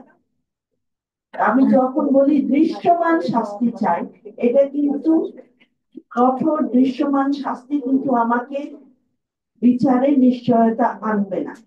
তো সেই জন্য আমি চাই যে এমন একটা প্রক্রিয়া, এমন একটা বিচার ব্যবস্থা, খালি আমি না, কিন্তু আমার মনে হয় এখানে নারী আন্দোলনকারীরা যারা আছে, যারা মানবাধিকার নিয়ে কাজ করছে, তাদের ইচ্ছা যে সুষ্ঠু বিচার হবে, যে শেষ পর্যন্ত যারা অভিযুক্ত তাদের এই অভিযোগটা আমরা প্রতিষ্ঠা করতে পারবো কোর্টে এবং তাদের জন্য উপযুক্ত শাস্তি দিতে পারবো। তার মানে না যে আইন সংস্কার করে আমি দেখালাম মানুষকে যে আমি একটা কিছু করে ফেলেছি। এটা কিন্তু সহজ না, কিন্তু এই জাস্টিস নিশ্চিত করার চেয়ে সহজ দেখানো যে আমি দ্বন্দ্ব বাড়িয়ে দিয়েছি, কিন্তু দ্বন্দ্ব বাড়ানো কিন্তু কোনো সমাধান না। এটা আমরা চাই যে এটা প্রতিষ্ঠিত হোক। আমাদের নারী বিষয়ক সংস্কার কমিশন থেকে যখন এই ড্রাফটের কথা আসলো, এটা আমরা গণমাধ্যমে শুনলাম, আমরা কিন্তু প্রধান উপদেষ্টাকে লিখেছি যে আমরা এখানে কিছুটা চিন্তিত যে এই উদ্যোগটা আসলে যে ফলাফল আমরা চাচ্ছি, অন্তর্বর্তীকালীন সরকারও যেটা চাচ্ছে সেটা আদৌ এই ফলাফল আনতে আমাদের আনবে কিনা। কারণ এই যদি আমি খুব তড়িৎ গতিতে একটা আইন সংস্কার করি, আইন তো একদিনের ব্যাপার না। এটা কিন্তু আমরা চাই যে দীর্ঘদিন ধরে এই আইনটা প্রয়োগ করে আমরা সুবিচার পাবো। তো এইটা করার জন্য যে ধরনের মতামত নেওয়া দরকার, চিন্তা চেতনা করা দরকার, এটা আদৌ পুরাটা হয়েছে কিনা। যেমন আরএনআরসি, এই যে জোটটা, এই জোটটা এত বছর ধরে এই আইন নিয়ে কাজ করছে, আইনের বিভিন্ন দিকগুলি নিয়ে কাজ করছে। এই আরএনআরসি কিন্তু এই বিভিন্ন কনসালটেশনে ডাকা হয়নি। এই সেভাবে নারী কমিশনেরও একটা কাজ হচ্ছে, যেটা সরকারি এই অন্তর্বর্তীকালীন সরকারি গঠন করেছে এই নারী বিষয়ক সংস্কার কমিশনেরও মতামত চাওয়া হয়নি।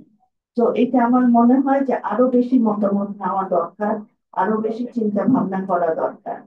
আম, এবং যেখানে আমাদের আসল বাধাগুলি আছে, যেখানে আইন প্রয়োগ করতে যে যে সীমাবদ্ধতা, যেখানে এইখানে বিচারে নিতে কেসগুলির যে সীমাবদ্ধতা, কেন মানুষ কেসগুলি ফাইল করছে না, বা ফাইল করে কেন এটা একদম বিচার পর্যন্ত যাচ্ছে না, বা তদন্তগুলি কেন ভালোভাবে ওরকম শক্তিশালী তদন্ত হচ্ছে না।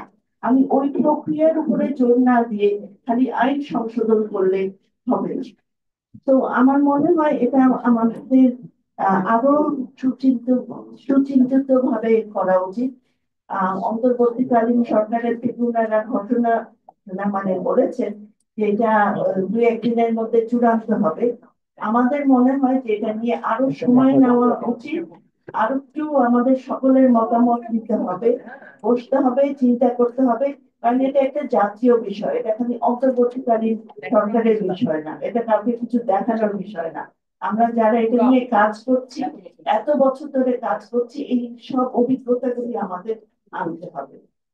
এটাই আমার বক্তব্য। ধন্যবাদ।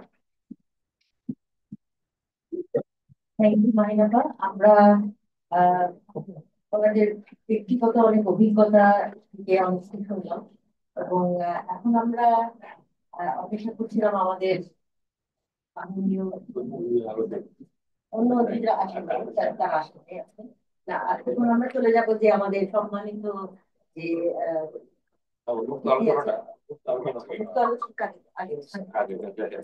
আমাদের মুক্ত আলোচনার জন্য আমরা 12টা 25 পর্যন্ত বাজে হলো। আমরা প্রথমে বলি 20 মিনিট, 20 মিনিট। এবং আমি যেটা বলবো যে কোনো কমেন্ট না করে তার থেকে যদি কোনো সাজেশন ছোট করে, যাতে অনেকে অংশগ্রহণ পারে। পিছনে একটা হাত দিচ্ছি, আপনার পরে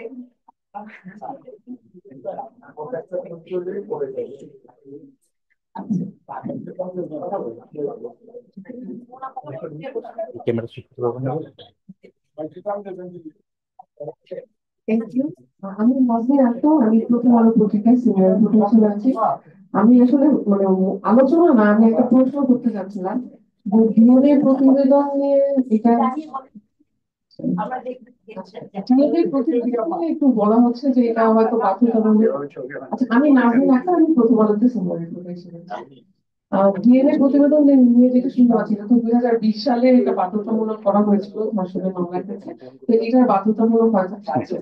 তা আমি একটু জানতে চাচ্ছি যে এটা কি আসলে বাধ্যতামূলক থাকলে ভালো হতো নাকি না থাকলে ভালো হতো, এটা আপনাদের কি মতামত, এটা একটু জানতে চাচ্ছি। ধন্যবাদ। আমার কাছে আপনি কি উত্তর দিতে আমার মনে হয় এই জিনিসটা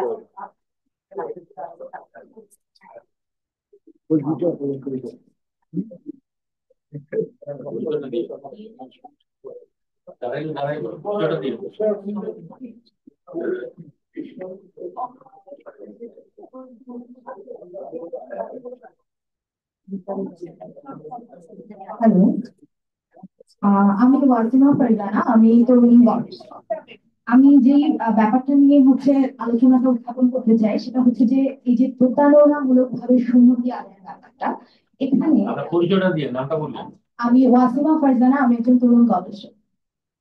আমি সম্মতির মাহিনাপা বলছিলেন, আমি সম্মতি প্রতারণামূলক ভাবে সম্মতি আদায়ের ব্যাপারটা নিয়ে একটু দৃষ্টি আকর্ষণ করতে চাই। এখানে আহ দুইয়ের নাম্বার এখানে আছে ক্ষয়ে যে বিয়ের বিশ্বাস জন্মিয়ে কোনো ব্যক্তি কর্তৃক অন্য ব্যক্তির সাথে যৌন সম্ভব। এই যে বিয়ের বিশ্বাস, এটাও তো একটা প্রতারণা। তো আমরা প্রতারণামূলক ভাবে সম্মতি আদায়ের যে ব্যাপারটা, এটা কিন্তু কেউ কারো পরিচয় লুকিয়ে করতে পারে। তারপরে আমরা আস্থাভাজন সম্পর্কের কথা বলছি, সেই সম্পর্কে কেউ যদি মানে যারা আছেন সেই সম্পর্কের মধ্যে তারা যদি কোনো একটা তাদের শর্ত কিংবা বোঝাপড়াকে চেঞ্জ করে ফেলেন, তাও সেটা হতে পারে। তো এই প্রতারণামূলক ভাবে সম্মতি আদায়ের মধ্যেই তো বিয়ের ব্যাপারটা চলে আসা উচিত, কিন্তু তারপরেও এটা আলাদাভাবে যখন আমরা রাখছি তখন সেটা কি একটা মার্জিনালাইজেশন তৈরি করে না? কারণ হচ্ছে আমি এই যে মিডিয়ার কথা যখন আমরা বলছি, মিডিয়াতে আমরা গত 2 মাসে যদি কেস গুলো দেখি আমরা দেখবো যে বয়সের ডিফারেন্সটা বেশি। যেমন হচ্ছে 60 বছর, 6 বছর, 3 বছর, 4 বছর। তারপরে হচ্ছে আছে যে চোর পূর্ব মানে বল প্রয়োগে ধর্ষণের ব্যাপার। কিন্তু প্রতারণার এই যে যে ব্যাপারগুলো প্রতারণার মাধ্যমে সম্মতি আদায়, এটা নিয়ে কোনো কেস আমরা দেখি না। এবং আমি পার্সোনালি যত জায়গায় এই কনভারসেশন করতে চেয়েছি, সেটা হচ্ছে বিভিন্ন এরকম ফোরামে আলোচনা হোক কিংবা হচ্ছে ক্লাসরুমে হোক কিংবা যে কোনো জায়গায়, সবখানে আমি একটা উন্নাসিকতা দেখেছি যে প্রতারণামূলক ভাবে সম্মতিটাকে কিভাবে লেবেল করে দেওয়া হচ্ছে। সেটা হচ্ছে যে ও মিলামিলি হয়নি তাই এখন ধর্ষণের অভিযোগ করা হচ্ছে, কিংবা ওকে ফাঁসাতে চায় তাই এখন একটা ধর্ষণের মামলা দিয়ে দিলাম, কিংবা এই যে এরকম হয়রানির মধ্য দিয়ে নিয়ে যাওয়া হচ্ছে। তো আমি এই জায়গাটায় যেটা বলতে চাই যে আমাদের সমাজের মধ্যে ধর্ষণ জিনিসটা নিয়ে বল প্রয়োগের যেই ব্যাপারটা নিয়ে আমাদের সবার মাথার মধ্যে আছে যে বল প্রয়োগ হলেই বোধ হয় সেখানে সম্মতি থাকে না। এবং সম্মতির ব্যাপারটা শুধুমাত্র যে হ্যাঁ বলানো না, এটা যে মানে বোঝাপড়ার থ্রুতে যে আসছে এবং পরবর্তীতে যদি এমন হয় যে আমার কাছে তথ্য গোপন করে আমাকে যে তথ্যটা আমি জানলে হয়তো আমি হ্যাঁ বলতাম না, কিন্তু সেটা না জেনে আমি হ্যাঁ বলেছি, কিন্তু তারপরে আমি যখন জানতে পারলাম তখন তো আমি সেটা উইথড্র করতেই পারি। কিন্তু তখন আমি এটাও বুঝতে পারলাম যে আমি তো আসলে তখন সম্মতিটা দিতাম না কিংবা হ্যাঁটা বলতাম না। তো সেই ক্ষেত্রে আমাদের আইনের মধ্যে আমরা এটাকে কিভাবে নিয়ে আসতে পারি? এবং সাথে হচ্ছে আরেকটা ব্যাপার যে এই যে যখনই কেউ ধর্ষণের শিকার হচ্ছে তিনি কিন্তু সাথে সাথে, বিশেষ করে এই ধরনের কেসগুলোতে সাথে সাথেই কিন্তু প্রশাসনের কাছে যান না। কারণ আমাদের এই যে আইডিয়া আছে যে ধর্ষণটা কিভাবে হয়, এটার যেই সংজ্ঞায়ন কিংবা ডেফিনেশন সামাজিক ভাবে প্রচলিত সেটার সাথে সেটা ফিট করে না। তো তখন তাকে যদি হসপিটালে গিয়ে কিংবা তাকে যদি এটা বলা হয় যে আপনি কি গিয়েছিলেন পুলিশ প্রশাসনের কাছে কিংবা হসপিটালে কি আপনার ডিএনএ স্যাম্পল আছে কিনা, তখন কিন্তু তিনি সেটা দেখাতে পারবেন না। কিন্তু তার মানে কিন্তু এই না যে তার সাথে এই ক্রাইমটা হয়নি। তো এটা আইনের ক্ষেত্রে কিভাবে আনা যায় সেটা আপনাদের কাছে প্রশ্ন। কিন্তু একটু পরে। ওনার আগে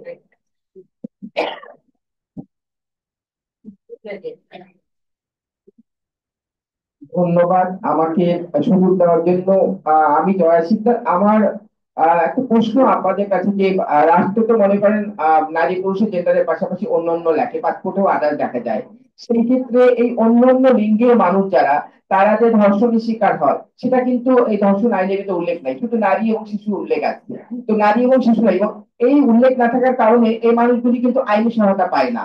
তারা যে ধর্ষণের শিকার করে সেটাও আমাদের আইন শৃঙ্খলা বাহিনীর কাছে গেলেও তারা বলে যে না, তোমরা কিভাবে ধর্ষণ হবে, তোমার তো এখানে কোনো কিছু উল্লেখ নাই। তো বিষয়গুলি যদি আমার প্রশ্ন হচ্ছে এটা যদি উল্লেখ না থাকে তাহলে কিন্তু কেউ অভিযোগ দাখিল করতে পারে না এবং তার আইনি সহায়তা পাওয়ার অবস্থা থাকে না। কিন্তু বিশাল একটা অংশ কিন্তু আমাদের দেশের মানুষগুলি আপনারা রাস্তাঘাটে যেখানে যান না কেন সেখানে দেখতে পান, কিন্তু তাহলে তাদের এই ধর্ষণের সুরক্ষার সুবিধা পাওয়া দরকার। সেই জায়গায় আইনি সহায়তাগুলি কিভাবে পেতে পারি, এটা আমার প্রশ্ন আপনাদের কাছে।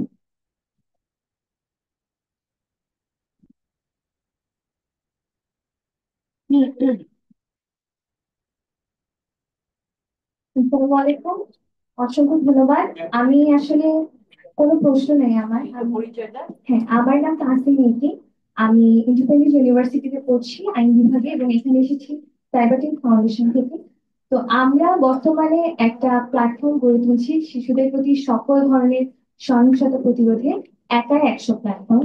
তো আমাদের এই প্ল্যাটফর্মটা উদ্বোধন হতে যাচ্ছে আগামী 22শে ফেব্রুয়ারি শ্রীমতী সম্মেলনে। সেখানে আমাদের একটা সামিট আছে, জিরো চিলড্রেন সামিট। ওখানে আমরা আসিয়ার যে আম্মু, ওনাকে আমরা আমন্ত্রণ জানিয়েছি, উনি সেখানে উপস্থিত হবেন। এবং আমি আপনাদের প্রতি বিনীতভাবে অনুরোধ করছি যে আমাদের যে একা 100 প্ল্যাটফর্মটা, আপনারা যদি সকল আমাদের সাথে পার্টনার হিসেবে যুক্ত হয়ে আমাদেরকে সহযোগিতা করতেন। আপনাদের এই সহযোগিতা আমাদের অনেক বেশি জরুরি, কারণ আমরা যেহেতু ইউথ, আমাদের প্ল্যাটফর্মটা ইউথ বেস। তো আপনাদের সকলের সহযোগিতা আমাদের জন্য অনেক বেশি ইম্পর্টেন্ট। অনেক ধন্যবাদ। মিডিয়ার কাছে আপনার মেসেজটা পৌঁছিয়ে দিয়েছে, তারাও আবার এখানে একজন আছে। আসসালামাইকুম। আমি একটা সিনিয়র শিক্ষক বাংলাদেশ সভাপতি বাংলা জাতীয় মহিলা সমিতি। আমি এখানে যেটা বলতে চাচ্ছি, যেখানে দলগত ধর্ষণ বা গ্যাংরেপের কথা কিন্তু এখানে আসে না। এখানে দলবদ্ধ ধর্ষণ বা গ্যাংরেপ এটি উঠে আসেনি। সেক্ষেত্রে কিভাবে হবে, কিভাবে তাদেরকে আনা যাবে, তার কি অংশ কিভাবে মূল্যায়ন করা হবে, হ্যাঁ সেটা কিভাবে দলবদ্ধ হলে 1 নম্বর কিভাবে তাকে চালবে সেটা কিন্তু ফিরে আসেনি। একটা বলছে আমরা দেখি যে ম্যারিটাল রেপের কথা বলা হচ্ছে, সেখানে ম্যারিটাল রেপ থেকে আনা হয়েছে। কিন্তু আমরা দেখতে পাচ্ছি এখন স্বামীরা তার স্ত্রীকে নিয়ে যাচ্ছে, সেখানে তার বন্ধু বান্ধবদের দিয়ে রেপ করাচ্ছে। স্বামী স্ত্রী সম্পর্কে একটা হচ্ছে নিরাপদ সম্পর্ক, হ্যাঁ লাস্টের প্রস্তাবে আছে যদি স্ত্রী এখানে প্রস্তাব দেওয়া হয়েছে স্বামীর অনুমতি, যদি স্ত্রীর অনুমতিতে তাকে সংগ্রহ করে তাহলে রেপে প্রচার করবে। আপনাদের বাড়িতে রেপে আছে লাস্টে, হ্যাঁ সেটা বলছি আমি। যেখানে স্বামী তার স্ত্রীকে নিয়ে বাইরে হোটেলে যাচ্ছে, সেখানে বন্ধু বান্ধবকে রেপ করাচ্ছে, এটা কিন্তু আমরা এখন এখানে দেখতে পাচ্ছি। সেক্ষেত্রে কি হবে সেটা এখানে আসা হয়নি। আর এখানে আসামি যে বা অভিযুক্তের বয়সটা কিন্তু আসা আনি, তারপর সেটা শিশু হতে পারে, তখন তার ক্ষেত্রে কি হবে? হ্যাঁ সেটা কিন্তু এখানে পুরোপুরি অমিট করা আছে। আর মেডিকেল কথা অনেকে বলেছেন যে অনলাইনে মামলাটা রেজিস্ট্রি করতে হবে, কিন্তু মেডিকেল কিন্তু ইমিডিয়েটলি করতে হবে, সেক্ষেত্রে অনলাইন থাকতে হবে। আর আমি যদি মনে করি এখানে অ্যাওয়ারনেস যেটা হচ্ছে যে একটা ঘটনা ঘটার পর তখন অনেকে চায় না থানাতে বা কিন্তু চায় অনেক পরে, কিন্তু তার ইমিডিয়েটলি তার মেডিকেল বা তার যে আলামতটা সংগ্রহ করতে হবে। সেই বিষয়ে কিন্তু আইনে কিন্তু একটা ক্লজ থাকতে হবে, কি করতে হবে সে পরে যায়, কিন্তু আলামত সংগ্রহটাই সবচেয়ে বড় কথা।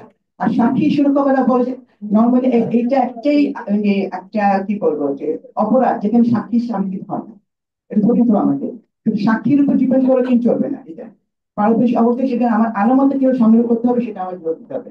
আরেকটা কথা লাস্টে বলছি যে আমরা স্পিরিট চার্চে আছি, আমি হয় নবীকে ফাঁসি দিলাম, অর্ডার দিলাম, কিন্তু এখন কি হবে হাইকোর্ট সুপ্রিম কোর্টে পার্ট চলে যাবে। সেখান থেকে আমাদের এই জায়গা থেকে থাকবে এখানে আমি শাস্তি দিলাম, কিন্তু যখন লেন্দি হবে তখন মানুষ কিন্তু হারি করবে এসব মামলা করার জন্য। ধন্যবাদ। আমি এখানে একটু পরে কয়েকটা প্রশ্ন নিই, কারণ ওনাদের উপর কোথাও অনেক বেশি কনফিউশন হয়েছে। যে প্রশ্নগুলি এতক্ষণ যে প্রশ্নগুলি করা হয়েছিল সেগুলির উত্তর আমাদের এখানে ভবিষ্যৎ যারা আছেন তাদের কাছ থেকে চাচ্ছি। আমি শেষ করি। এটা হলো আমি সবই ভুলে গেছি হ্যাঁ আমি তুমি তোমার নামটা কি জানো? হ্যাঁ তোমার কথার সবগুলা কথা আমি তোমার এগুলো বেশিরভাগই ছিল কমেন্টস। হ্যাঁ তুমি তোমার খুব ভালো বলেছো, যেটা আমি তোমার পক্ষে একই মনে করি। তবে এই যে আহ, প্রলোভন দেখিয়ে বিয়ের প্রলোভন দেখিয়ে আমাদের একটা মহিলা আইনজীবী সমিতির কাছে অনেক কেস এরকম এসছে সারা মানে আমি বলবো আমি কিন্তু এটা রেখেছি প্রলোভন দেখিয়ে আমি এটা কোনো মতেই আমরা কেসটাকে কি করি না। আমি কেন প্রলোভনে দেখে তুই বিয়ে অত সেটা প্রলোভনে তুই মেনে গেছো ঠিক আছে, আমি নিজে কিন্তু লিগাল সাপোর্ট দেওয়া এটাকে মনে করি না। এইটা তুমি যখন একটা বয়ফ্রেন্ড গার্লফ্রেন্ড তোমার হতো তোমার কি হতো তারপরে তুমি ওইটা দেখে অত এইটা কোনোভাবে খাওয়া উচিত না এরকম এই জিনিসটা। আর তোমার কি ছিল যেন? হ্যাঁ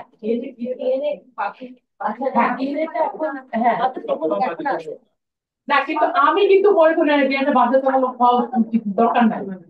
অনেক কিছু আলামত থাকে যেটা আমি 3 দিনের ভিতরে ওই চেষ্টা করে ফেলছি বা আমার ডিএনএ প্রয়োজন হলে তখন নিব, কিন্তু আমার যখন অন্য ইয়েগুলো আছে তখন ডিএনএর জন্য আমি করে ফেলে তখন কিন্তু না আমাদের এখনো তথ্য প্রযুক্তি এই বিষয়গুলো নিয়ে গ্রাসরুট লেভেলে এখনো কিন্তু আমরা যতই বলি আইনে আমাদের ঢাকা মেডিকেল কলেজ এবং দু একটা মেডিকেল কলেজে কিছু আছে, সব জায়গায় কিন্তু নাই। অতএব সেজন্য এটা এটা ওরকম কম্পালসারি করা হয়, দিলে হয়। আরেকটা বিষয় ডিএনএর ব্যাপারটা যেটা আছে আমি জানি না, যারা আপনাদের কি বলো এখানে 32 ক যেটা আছে আগের ইয়েতে পরীক্ষা করতে হইবে মানে কম্পালসারি। এবং এখানে যেটা এখনকার যে আইনটা মানে ইন্টারিম গভর্নমেন্টের যে খসড়া সেটা না, আইনটা যেটা আছে 2000 যেটা 2020-এ সংশোধন করা হয়েছিল, সেখানে কিন্তু নট অনলি দ্য অ্যাকিউজ বা যে সার্ভাইভার তার ডিএনএ পরীক্ষাটাকেও কম্পালসারি করা হয়েছে। যেটা ডিএনএ অ্যাক্ট 2014 সালের সাথে একেবারেই সাংঘর্ষিক, কারণ সেখানে বলা হচ্ছে কনসেন্ট ছাড়া ডিএনএ নেওয়া যাবে না অফ দি সার্ভাইভার।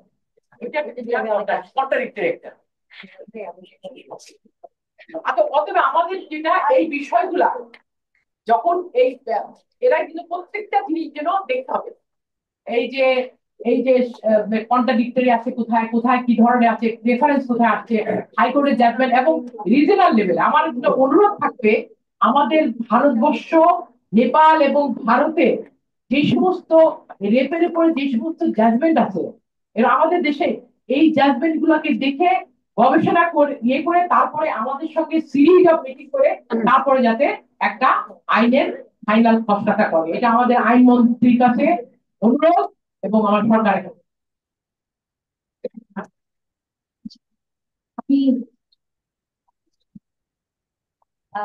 আপনি আছেন আর পরে একজন আছেন। আচ্ছা এই 4 দিন পরে আর নিতে পারবেন কারণ আমাদের সময় কিন্তু পার হয়ে গেছে। এখন আপনি একটু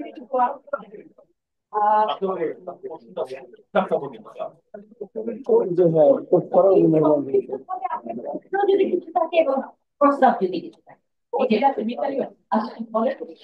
আমি মেহনাজ বলছি, আমি এসেছি বন্ধু শিক্ষা থেকে।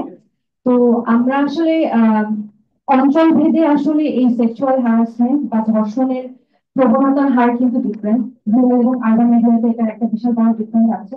এবং এই রুরাল এরিয়াতে অনেক রেপ কেস কিন্তু গ্রামীণ সালিসের থ্রুতে এটা কিন্তু ডিমিনিশ হয়ে যায়। তো এই গ্রামীণ সালিসের থ্রুতে যে ডিমিনিশ হয়ে যাচ্ছে এই বিষয়গুলো আমরা কনসিডারেশনে আনছি কিনা। এবং একটা সোশ্যাল নর্ম আছে যে একজন রেপিস্টের সাথে একজন ভিকটিমকে বা সার্ভাইভারকে বিয়ে দিয়ে দেওয়া হয়।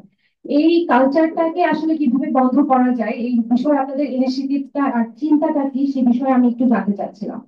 আর এখানে একটা আমাদের যে সাইবার স্পেসে যে ক্রাইম গুলো হচ্ছে সেই বিষয়ে আর কি যে সাইবার সিকিউরিটি ট্রাইব্যুনাল যে আছে সেটা বিভাগীয় পর্যায়গুলোতে আছে এবং সেটা কতটুকু এফেক্টিভ এবং সেগুলো ডিস্ট্রিক্ট লেভেলে নিয়ে যাওয়া যায় কিনা। কারণ আলামত গুলো কিন্তু আসলে যে জেলাগুলো উপজেলাগুলোতে হচ্ছে সেটা কিন্তু ডিভিশনাল লেভেলে আসা পর্যন্ত অনেক সময় নষ্ট হয়ে যেমন আসছে না। তো সেক্ষেত্রে আমাদের এই সেট আপের বিষয়ে কি ধরনের চিন্তা আমরা করছি সেই জিনিসটা নিয়ে আমার একটু জানার আছে। এবং আরেকটা বিষয় আমি একটু হাইলাইট করতে চাই, সেটা হচ্ছে ডেটা ইউজিবিলিটি এবং পাবলিকেশনের ক্ষেত্রে। আমি গতকালকেই দুদিন আগে একটা রিপোর্ট করেছি, পত্রিকার নাম আমি প্রকাশ করতে চাই না। সেখানে দুটো ডেটার কম্পারিজন করা হয়েছে। একটা হচ্ছে যে পুলিশ ডিপার্টমেন্ট থেকে এসেছে একটা ডেটা যে এত সংখ্যক হচ্ছে কেস, সেক্সুয়াল ভায়োলেন্সের কেস রিপোর্টেড হয়েছে। এবং তার পাশাপাশি আরেকটি হচ্ছে নাগরিক সংগঠন আছে বাংলাদেশের, খুবই রিনাউন্ড একটা সংগঠন, সেটা নাম আমি প্রকাশ করছি না। তো তারা একটা ডেটা প্রকাশ করেছে। তো ওই পত্রিকা দুটো ডেটা নিয়ে কম্পেয়ার করে বলছে যে পুলিশের যেটা এমন এবং ওই সংগঠনের যেটা এমন, কিন্তু ডেটাটা আসলে সোর্সটা কি, কোন এরিয়াতে করা হয়েছে, কোন স্টাডি এর উপরে বেস করে করা হয়েছে, কাদের উপরে করা হয়েছে, সেটার সোর্স গুলোকে নিয়ে আসলে খুব কনসিয়াসলি ডেটাগুলো ইউজ করে সেটা কম্পেয়ার করে আসলে পাবলিশ করা উচিত। অর্থাৎ আমাদের মতো যারা আছি তারা কিন্তু ডেটাগুলো দেখে কনফিউজড হয়ে যায়, এবং সেখানে অর্গানাইজেশন এবং আমাদের যারা যেটা পাবলিশ করছেন তাদের উপর একটা প্রশ্ন আসলে চলে আসে। এই কয়েকটা বিষয় আমার হাইলাইট করার ছিল। Thank you. পরবর্তী প্লিজ আমাদের দুটো 12টা বিষয়ে করতে হবে, খুবই সংক্ষিপ্ত ভাবে। আহ ও মিতালি, মিতালি প্লিজ।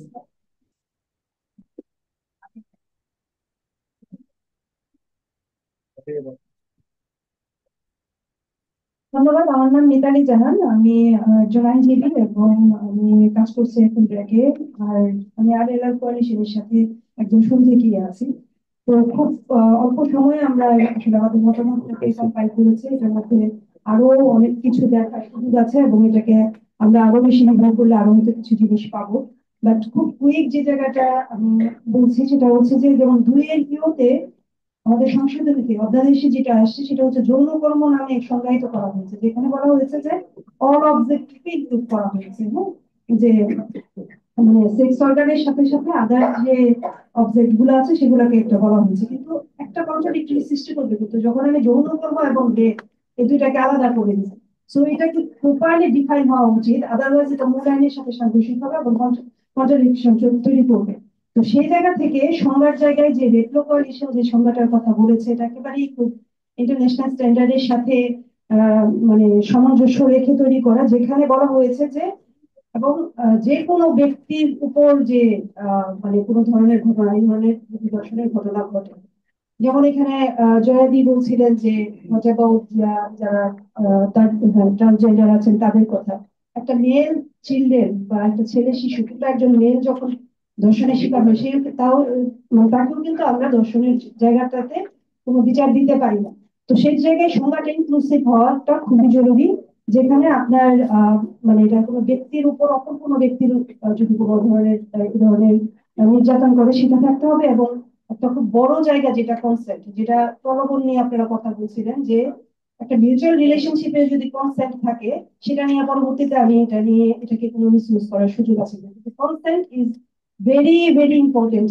যে আমি এটা ম্যারিটাল রেপ হোক, এটা আপনার মিউচুয়াল রিলেশনশিপে হোক, আমার কনসেন্টটা সেই সময় ছিল কিনা, যে মুহূর্তে যে রিলেশনশিপে হোক কনসেন্ট যদি সেই মুহূর্তে না থাকে নো, সেটাকে আমাকে বড় করে দেখতে হবে, যেটা যেটা সংজ্ঞায় নিয়ে আসতে হবে। আমি বিশ্বাস করতে চাই যে বর্তমান সরকার মানে বর্তমান যে মানে যারা আছেন তারা যে আইনটা করেছেন আমাদের সদিচ্ছা থেকেই হয়তো করেছেন, যেটা হচ্ছে যে কারণ যে ধরনের ঘটনাগুলো আমরা এখন দেখছি, কিন্তু এই সদিচ্ছাটার জায়গায় একটা কয়েকটা ভালো জায়গাও কিন্তু আছে এটার মধ্যে, যেটা হচ্ছে যেমন ধরেন কোনো এখতিয়ারে থানার জুরিসডিকশনের বিবেচনায় না নিয়ে ঘটনাকে প্রাধান্য দেওয়া হয়েছে।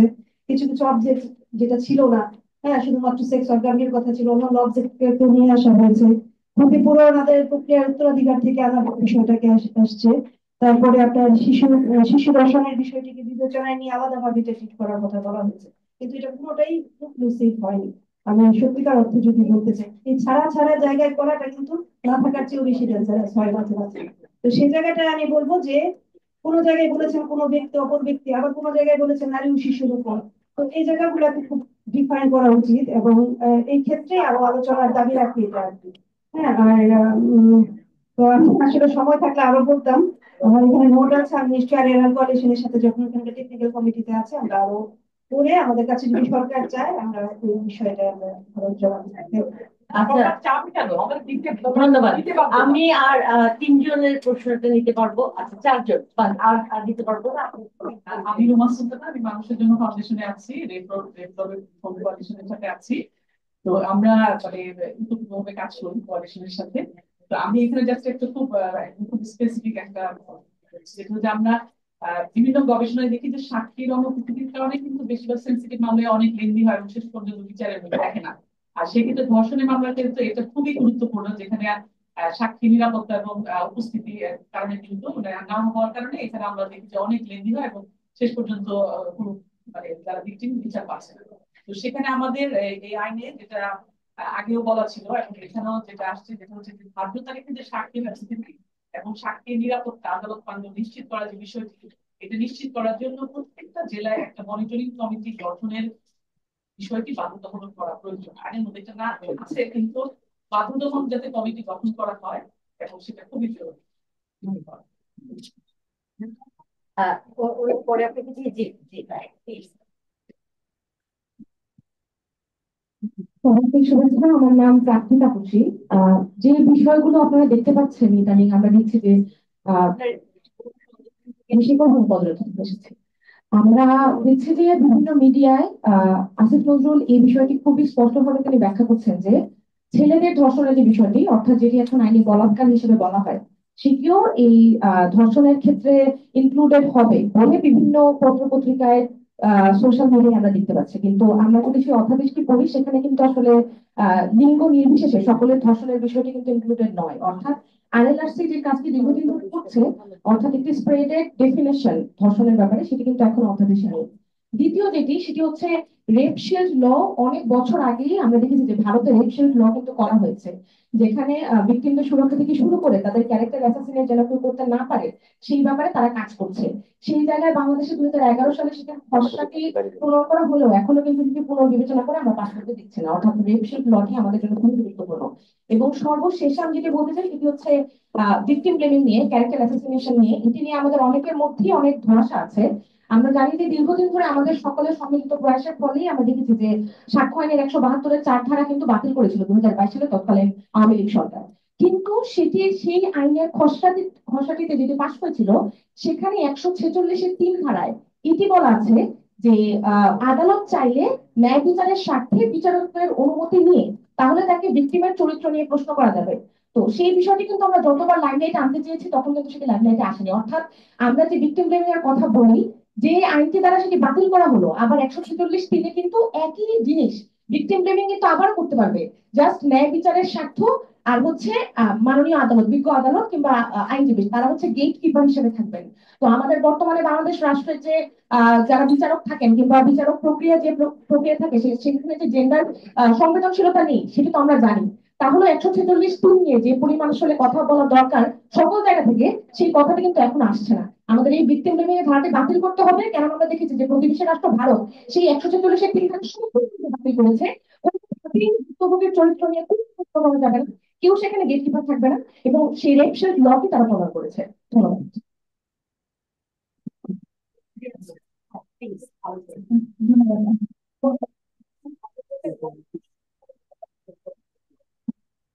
আমি কাজ করছি অ্যাকশন বাংলাদেশে। আমরা প্রথমে রেড ল কোয়ালিশনের সাথে আছি। আমি শুধু একটু সংক্ষেপে বলতে চাই, সেটা হচ্ছে যে আমরা যখন ধর্ষণের কথা বলি, এটা আসলে অন্য যে কোনো অপরাধের সাথে একরকম করে দেখলে হবে না। কারণ একজন যখন মার্ডার হয় বা কোনোভাবে ফিজিক্যালি অ্যাসল্ট হয়, তখন কিন্তু যে আক্রান্ত তাকে সোশ্যালি আমরা কোনোভাবে জাজ করি না।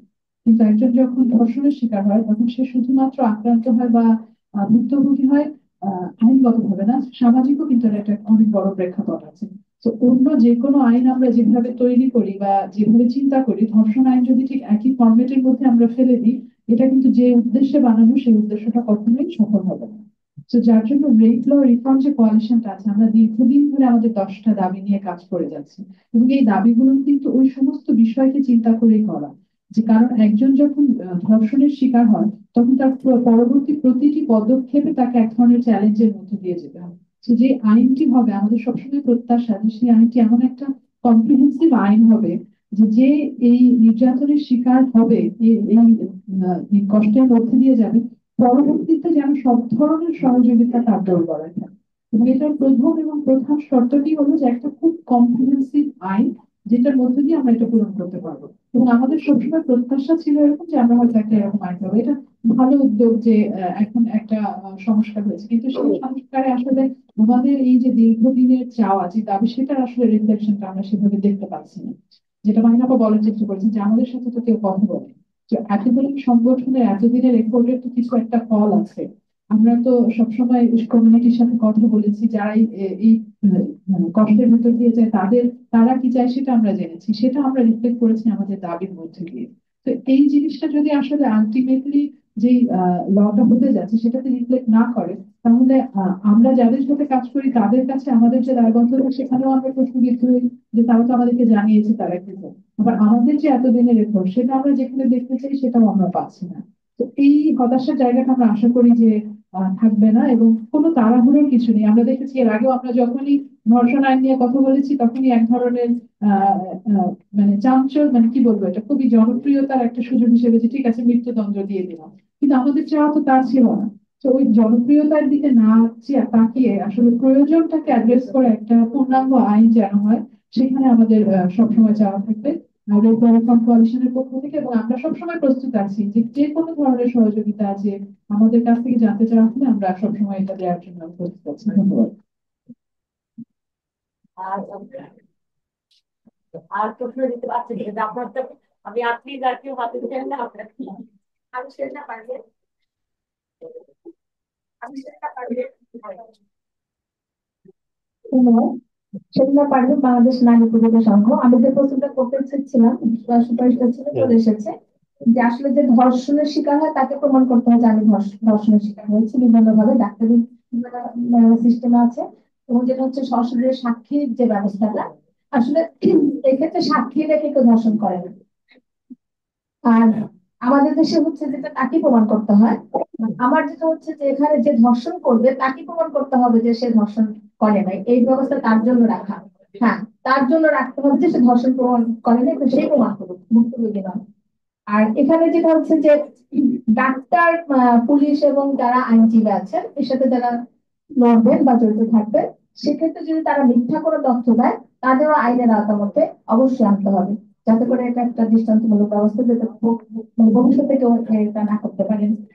আমরা যেটা দেখছি ইদানিং এর কালে যে আসামিরা যারা ছাড়া পেয়ে গেছেন, আমি ফর্ম থেকে বলতে চাই দুটো সুযোগ আছে, তাদেরকে অতি সত্বর আইনের আওতায় নিয়ে এবং বিচার কার্য দ্রুত সময়ের মধ্যে তা নিষ্পত্তি করতে হবে। ক্রাইম গুলো মনে হয় যে অনেক ক্ষেত্রে এই জন্য দায় বেড়ে গেছে আমার ব্যক্তিগতভাবে মনে হয়। এবং এই প্রক্রিয়া যে ধর্ষণের যে আছে সিস্টেম গুলো আছে, দ্রুত প্রক্রিয়াগুলো দ্রুতভাবে নিষ্পত্তি করতে হবে। আর মৃত্যুদণ্ড বহাল রাখা আমার মনে হয় যে একান্তভাবে দরকার। কারণ দৃষ্টান্তমূলক শাস্তির মধ্যে যদি সে পড়ে এবং সেটা যাতে করে এটা বহাল থাকে, এটা আমার পক্ষ থেকে প্রস্তাব। সবাইকে ধন্যবাদ। লাস্ট প্রশ্ন প্লিজ না, আর লাস্ট আমার লাস্ট কি বলেন আপনি নাটক করছিলেন? ও আচ্ছা, তাহলে আপনি বলেন কোন দিতে বলেন। ও মাইক একটু বলে নিতে হবে। তারপরে আচ্ছা, আমার প্রশ্নটা আসলে আপনারা জানি আজকে এই মতবিনিময় সভা করছেন, এটি নিয়ে কিন্তু একটু ভিন্ন ভাবে। সেটা হচ্ছে আমি শফিকুল ইসলাম, এশিয়ান টেলিভিশনের রিপোর্টার হিসেবে কাজ করছি। আমার জানতে চাই হচ্ছে ধর্ষণ নিয়ে অনেক কথা হচ্ছে, ধর্ষণ নিয়ে আমাদের একটা বিচারহীনতার যে সংস্কৃতি সেটি তৈরি হয়েছে, এটি নিয়েও কথা হচ্ছে। কিন্তু আমরা দেখছি এই ধর্ষণের ট্যাগকে ব্যবহার করে অনেক সময় অনেকজনকে ফাঁসানো হয়। দেখা যায় অনেকে এটিকে ব্যবহার করেন, আইনের একটা সুযোগ নেন। যেমন একটি ঘটনা যদি আমি টানি, গত রোববারে পিরোজপুরের ইন্দুরকানী উপজেলাতে একজন গৃহবধূ তার স্বামীর নামে ধর্ষণের মামলা করেছেন, এবং সেই মামলায় স্বামী সহ শ্বশুর আটক হয়েছেন, এবং তাদের এখন পর্যন্ত বিবাহ বিচ্ছেদ হয়নি।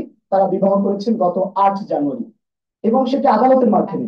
তো এমন যে ঘটনাগুলো ঘটছে, সেক্ষেত্রে আপনাদের কোনো ধরনের কোনো পরামর্শ কিংবা করণীয় বা আপনার কোনো কাজ করছেন কি? তাই উত্তর দিলে দিয়ে নেন, ওরা এরপরে লাস্ট প্রেসিডেন্ট আপনার জন্য কিছু ছেড়ে দেবেন, ওনার প্রশ্নে কোনটা এটা না একদম কেউ এক মিনিট একটা আপনার কাছে this is the last question we can take. আসসালামু আলাইকুম, আমি মাসুদ লিলো থেকে বলছিলাম। সোশ্যাল ওয়ার্কে আমরা মূলত স্ট্রিট সেন্টারে কাজ করি। তো সেখানে দেখা যায় যে অনেক প্রচেষ্টা তারা কিন্তু কদিন আগে আমরা দেখেছি খাবার উপর বিক্রেতা কিংবা দেখেছি যে তারা ধর্ষণের শিকার হয়, কিন্তু মেয়েরা সর্বজনে আমি বলি যে গত 9 তারিখে যে রামপুরা যে তার বাবা মারা তার 14 বছর মেয়ে ধর্ষণের শিকার হয়েছে, আপনারা জানেন।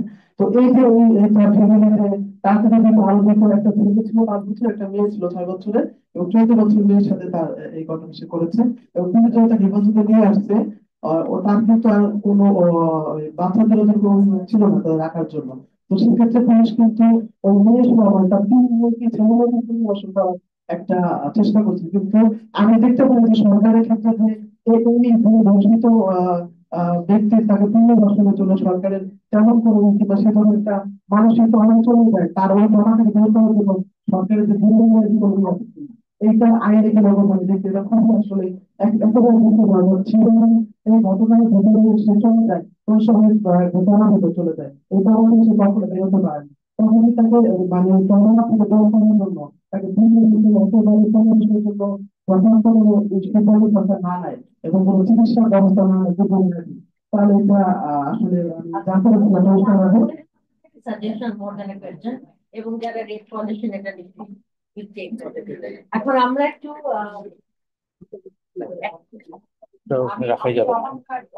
অনেক আপনাদের অনেক ভালো ভালো সাজেশন এসছে, আমি এখানে আপনাদের উত্তর দেওয়ার কিছু নাই। আমার একটা অনুরোধ থাকবে সরকারের এখন যারা এই ইয়েটা করছেন, একটা বিষয় যে জুডিশিয়াল অ্যাকাউন্টেবিলিটি অফ জুডিশিয়াল, সেখানে কিন্তু সেই জায়গাগুলো কিন্তু আমাদের এখন বলবেন বলছিলাম। আর আমাদের একটা জিনিস মাথায় রাখতে হবে, আমাদের খুব আমার নির্ভয়া কেসটা ইন্ডিয়াতে নির্ভয়া কেসের পরে কিন্তু এই জাস্টিস ভার্মার যে সেট অফ গাইডলাইনটা আছে এত সুন্দর বড়, এই যারা ড্রাফটিং আছে তারা যদি এই সেট আপ গাইডলাইনটা দেখে সেখান থেকে অনেক ইয়ে পাবে, যেটা নিয়ে কিন্তু তারা একটা সুন্দর একটা ল তৈরি করতে পারবে। এই বিষয়টা আমাদের অনুরোধ থাকবে। আর আমি মনে করি যে আজকে যে আলোচনাগুলো হলো সেখানে আমরা যারা কোয়ালিশনের থেকে এবং স্পেসিফিক রাজকে ধন্যবাদ দিতে চাই, কারণ এটা নিয়ে আমরা কিন্তু আবার সিরিজ বসতে হবে এবং আমরা সরকারকে বলতে চাই যে আমরা কিন্তু প্রত্যেকটা লাইনের প্রত্যেকটা ওয়ার্ড নিয়ে আমাদের সঙ্গে কথা বলে তারপরে যাতে সেটা যায়, নাহলে একটা আইন করলেই তো হবে না, আইন প্রয়োগের ক্ষেত্রে এবং সব থেকে আগে আপনাকে আপনি লাস্ট যে আমাদের ছিলেন আপনি যে আমাদের ল্যাঙ্গুয়েজও কিন্তু শিখতে হবে, ধর্ষিত কোনো এই ধরনের ওয়ার্ড আমরা ব্যবহার করব না, তার মানে সেকেন্ড টাইম সে কিন্তু ভিকটিম হয়ে যাচ্ছে, সে ধর্ষিত হয়ে যাচ্ছে। আমরা কিন্তু এই ধরনের এর থেকে সাংবাদিকরা আইনজীবীরা আমরা এটার থেকে করবো, এই অঙ্গীকারটা আজকে আমরা করতে চাই। আর আমি অনেক ধন্যবাদ সবাইকে আলোচনা। ধন্যবাদ শর্মাপা। আমরা এখন আমাদের সম্মানিত অতিথির বক্তব্যের শোনার জন্য এসে গেছি। বিচারপতি কৃষ্ণা দেবনাথ, মাননীয় বিচারপতি, উনি অবসরপ্রাপ্ত বিচারপতি, আপিল বিভাগ, বাংলাদেশ সুপ্রিম কোর্ট।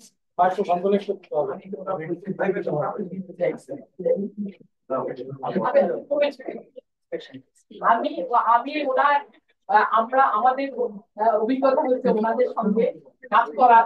আমি পার্সোনালি ওইটা পক্ষ থেকে বলতে চাই যে আমরা ওনার লিখিত একটা কন্যা তোমার ঠিকানা কি একটা গল্প, সেইটা করে মহিলা আইনজীবী সমিতি আমরা ওইটা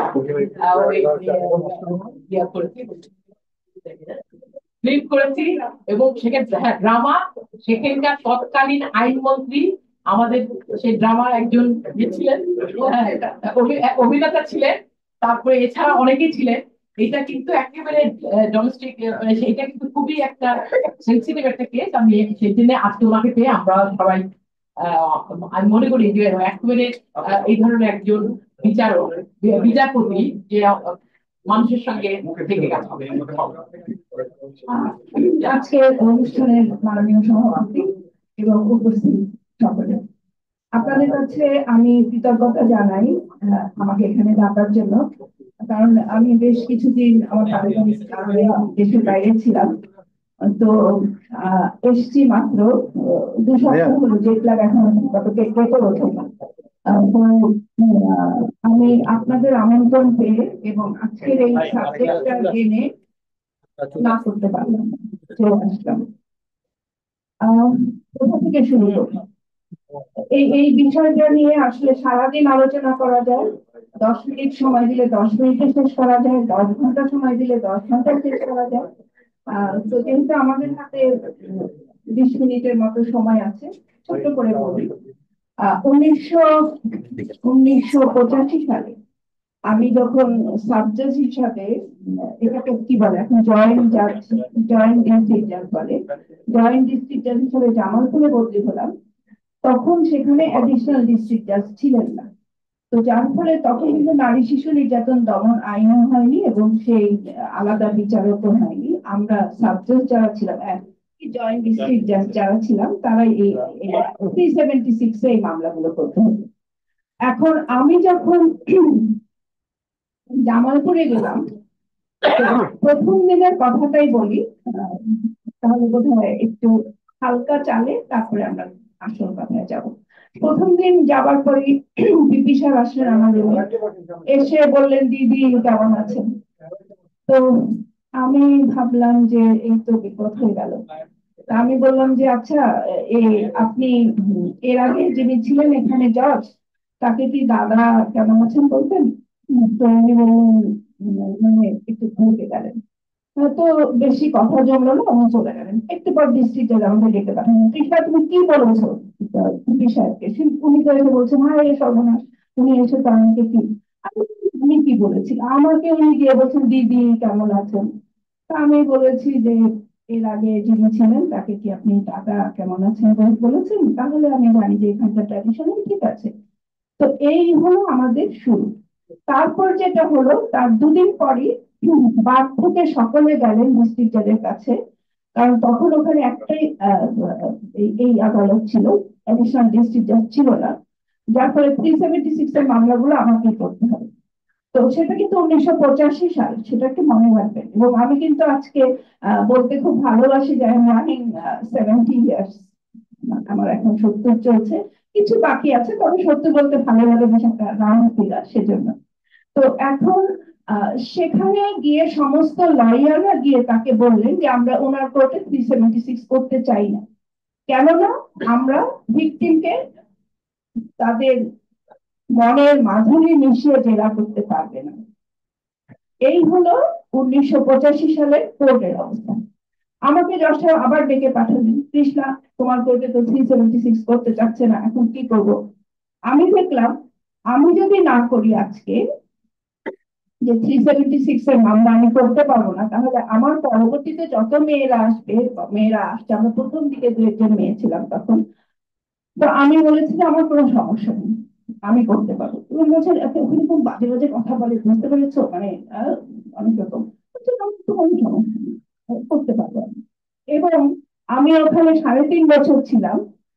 মেয়েরা মেয়েরা খুব সাবলীল ভাবে আমার কোর্টে তারা সাক্ষী দিয়েছে, এবং শেষ পর্যন্ত কিন্তু লয়াররাও খুব সাবলীল ভাবে প্রশ্নগুলো করেছেন, এই কারণে যে যখনই কোনো অন্য ধরনের প্রশ্ন যেটা কিনা প্রাসঙ্গিক না, তখনই আমরা বাধা দিয়েছি। কেন এই কথাগুলো বললাম? আমার জন্য না, আমি সমগ্র বিচারকদের জন্য, বিচারকদের প্রতিনিধি হিসেবে বলতে চাচ্ছি। আমার পাশে যিনি, উনিও আগে বিচারক ছিলেন।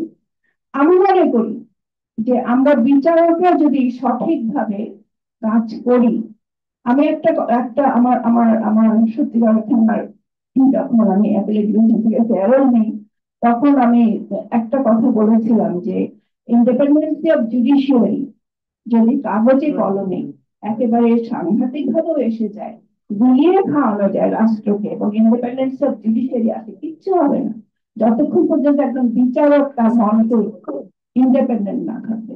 একজন বিচারকের আসনে বসে যতক্ষণ সে না মনে করবে যে সে ইন্ডিপেন্ডেন্ট কাজ করছে, এবং আসলেই কিন্তু একজন বিচারক ইন্ডিপেন্ডেন্ট কাজ করতে পারে, আমি এটা বিশ্বাস করি। কারণ আমি 42 বছর এই বিচারাঙ্গনে ছিলাম, এবং আমি আমার ফেয়ারওয়েল পার্টিতে বলেছিলাম যে এই 42 বছরের বিচারিক জীবন, এবং আপনারা জানেন কিনা আমি জানি না, আমি ঢাকা জেলাতেও কিন্তু ডিস্ট্রিক্ট জাজ হিসেবে কাজ করেছিলাম। তো আমি এই 42 বছরের জীবনে আমি কখনো কোনো রিকোয়েস্ট পাইনি। তো কাজে আমি বলবো যে এই যে এই যে ব্যাপারগুলো, এই যে ইন্ডিপেন্ডেন্টলি যদি আপনি কাজ করতে পারেন কোনো বিচারক, আমার মনে হয় এখানে এতগুলো আইনের কোনো কিছু প্রয়োজন নেই। যা বেসিক আইন আছে সেটা নিয়ে যদি আমরা 42 বছর কাজ করতে পারি, 42 বছর যদি আমরা এই ধরনের নেত্রীদেরকে খুশি রাখতে পারি, কারণ আমি এদের সাথে অনেক কাজ করেছি, আমি আমি নারী পক্ষের সাথে প্রচুর কাজ করেছি। আমি আমি কিন্তু জজ থাকাকালীন অবস্থায় নারী পক্ষের সাথে কাজ করেছি, আমি জজ থাকা অবস্থায় আহ, আইনজীবী সমিতির সাথে কাজ করেছি। আমার কিন্তু কখনো কোনো সমস্যা হয়নি এবং আমার কর্তৃপক্ষ কখনো বাধা সৃষ্টি করেনি, কারণ উনি সবাই জানে যে আমরা যেটা সত্য, সাদাকে সাদা বলা, কালোকে কালো বলেছি আমরা। এখন যেটা হয়, এখন বিচারকরা কি করে, বিচারকরা সাদা কাগজ কালো কাগজ দেখেন না, তারা দেখেন সামনে কে দাঁড়িয়ে আছে, তার মুখের দিকে তাকিয়ে যদি আপনি এই সাদা কালোটা দেখেন তাহলে হবে না। তো আমি মনে করি যে বিচারক, যেহেতু আমি একজন বিচারক, বিচারকের পোর্শনটুকু আমি আগে বললাম। এখন আসেন, আসলে কি বলবো, আমি আমি আমি খুব হতাশ হই এই কারণে যে এই যে আপনারা এতক্ষণ ধরে এত ধর্ষণের কথা বললেন, এত এক পক্ষ কথা বললেন, যে ছেলেটি ধর্ষণ করে সেই ছেলেটি কিন্তু আমার ছেলে, সেই ছেলেটি কিন্তু আপনার ভাইয়ের ছেলে, সেই ছেলেটি কিন্তু এই সমাজের ছেলে। আমার মনে পড়ে গেল এই মুহূর্তে, আমি যখন হোটেল ইলিশিয়ামে একটি বাচ্চা ছেলে খুন হয়েছিল, আমি তখন ঢাকার অ্যাডিশনাল ডিস্ট্রিক্ট জাজ, আমি সেই খুনের মামলায় আমি যাবজ্জীবন কারাদণ্ড দিয়েছিলাম, ফাঁসি দিইনি। তখন আমি বলেছিলাম আমার জাজমেন্টে যে এই যে যারা তাকে খুন করেছে তারা 18-19 বছরের ছিল, তারা অ্যাডাল্ট হয়েছে, যার ফলে শিশু আইনের কোন সুবিধা তারা পায়নি। কিন্তু এই ছেলেরা আমাদের সমাজের ছেলে, আমাদের দায় ছিল এদেরকে ভালোভাবে মানুষ করা, আমরা পারিনি। আজকে যে ধর্ষক সেও কিন্তু আমারই একজন। তো আমি বলবো যে যে ছেলেটি আজকে জন্ম নিল, আপনি দেখুন, আপনি আপনার মেয়েকে কি করেন, আমি আমার মেয়েকে সন্ধ্যা পরে বাইরে যেতে দিই না, কেন? আমি আমার মেয়েকে বলি সন্ধ্যার আগে কিন্তু বাসায় চলে আসবে, কেন? তাকে কি কুকুর কামড়ায়, তাকে কি একটা গরু তাড়া করে, বা তাকে সাপ কামড়ায়? না। কেন আমরা যেতে দিই না, কিসের জন্য? কেন? আমার ভাই, আমার পিতা, আমার আমার আমার কোনো, আমার যে বাবা, তার কারণে। আসলে এটা এটা যে একটা সামাজিক ব্যাধি, এবং এবং এই যে এখন একটা টালমাটাল সময় চলছে বাংলাদেশে, সে কারণেও একটা সবকিছুরই একটা একটা একটা একটা কেমন যেন একটা অবস্থা, এই যে এই অবস্থায় এই এই ব্যাধিগুলো বেড়েছে। এবং সেই কারণেই আমি মনে করি ইন্টারিম গভর্নমেন্টও চাচ্ছেন যে তারা এই আইনটাকে সংশোধন করতে। এখন কথা হলো, এই যে সংশোধন করা, এই সংশোধন করে করে আপনি আপনি কতটা লাভবান হবেন যদি আপনার সমাজকে তৈরি করতে না পারেন, আপনার ছেলেকে মানুষ করতে না পারেন, আপনার মেয়েকে মানুষ করতে না পারেন।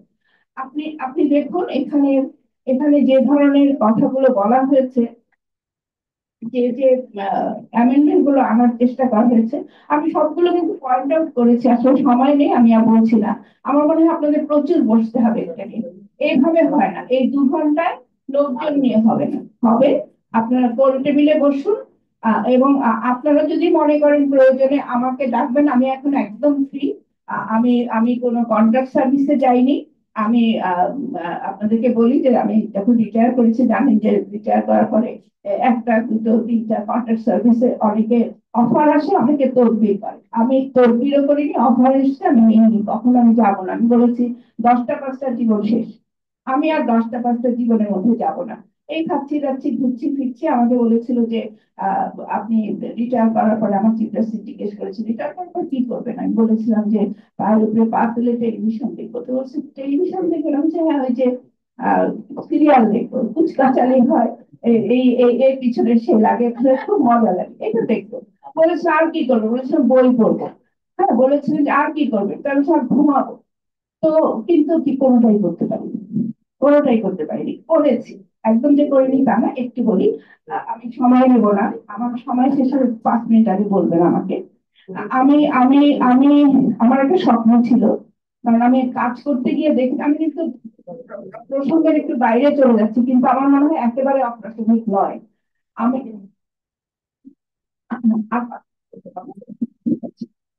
আমি আর 2 মিনিট 3 মিনিটের মধ্যে আপনাকে শেষ করবো। সেটা হলো যে আমি যে কাজটা শুরু করেছি সেটা হলো আমার একটা স্বপ্ন ছিল।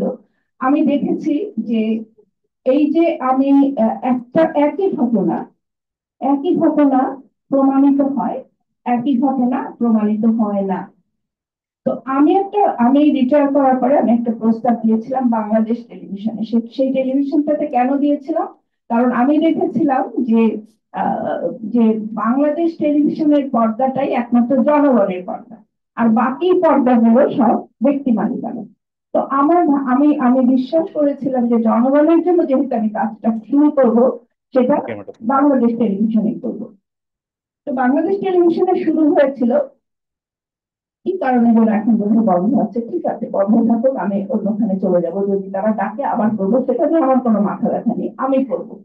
কিন্তু কথাটা আমি কি করেছিলাম, যেমন একটি মেয়ে যখন ধর্ষিত হয়, আমরা আমরা দেখিয়েছিলাম নাটক দিয়ে যে একটি মেয়ে যখন ধর্ষিত হয়, ধর্ষণের পর সে বাড়িতে আসার পর কি বলে, দাদি বলে তুই আসার, মা বলে হ্যাঁ হ্যাঁ কি করবো, বাবা বলে কিভাবে মেয়ের বিয়ে দিব, তারপর একটা আপোষ হয়, তারপর একটা বলে যে হ্যাঁ বিয়ে দেওয়ার চেষ্টা করে, করতে করতে 2 মাস 3 মাস চলে যায়, তারপর তারা যায় ডাক্তারের কাছে, তারপর তারা যায়।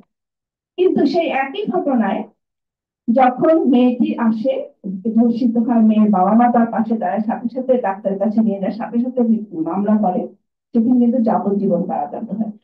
আমার আমার মূল বিষয়টি ছিল যে ভিকটিম অ্যাওয়ারনেস, কোন সময় ঠিক কোন সময় কোন কাজটি করতে হবে। আপনি আপনি সমাজ থেকে বিচ্ছিন্ন না, আপনি আপোষে যান, আপনি কথা বলেন, আপনি রেপিস্টের সাথে বিয়ে দেন, আমি সেই লাইনে যাব না। আমার কথা হলো যে আপনি আগে কাজটা আসল কাজটা করে রাখেন, তারপর আপনি যা খুশি তাই করেন। তো যেমন এগুলো অন্য কথা। এখন আমি যেটা বলতে চাচ্ছি যে এখানে যে যে আপনারা যে, সরি আমি অনেকগুলো ব্যক্তিগত কথা বলে ফেললাম, কিন্তু ব্যক্তিগত কথাগুলো আসলে আমাদের আমাদের জীবনকে নিয়ে, কারণ আমি এর মধ্যেই তো বড় হয়েছি, কারণ আজ থেকে কি বলে এখন সত্তর না, তাহলে 50 বছর ধরে আমরা আইনের মধ্যেই আছি।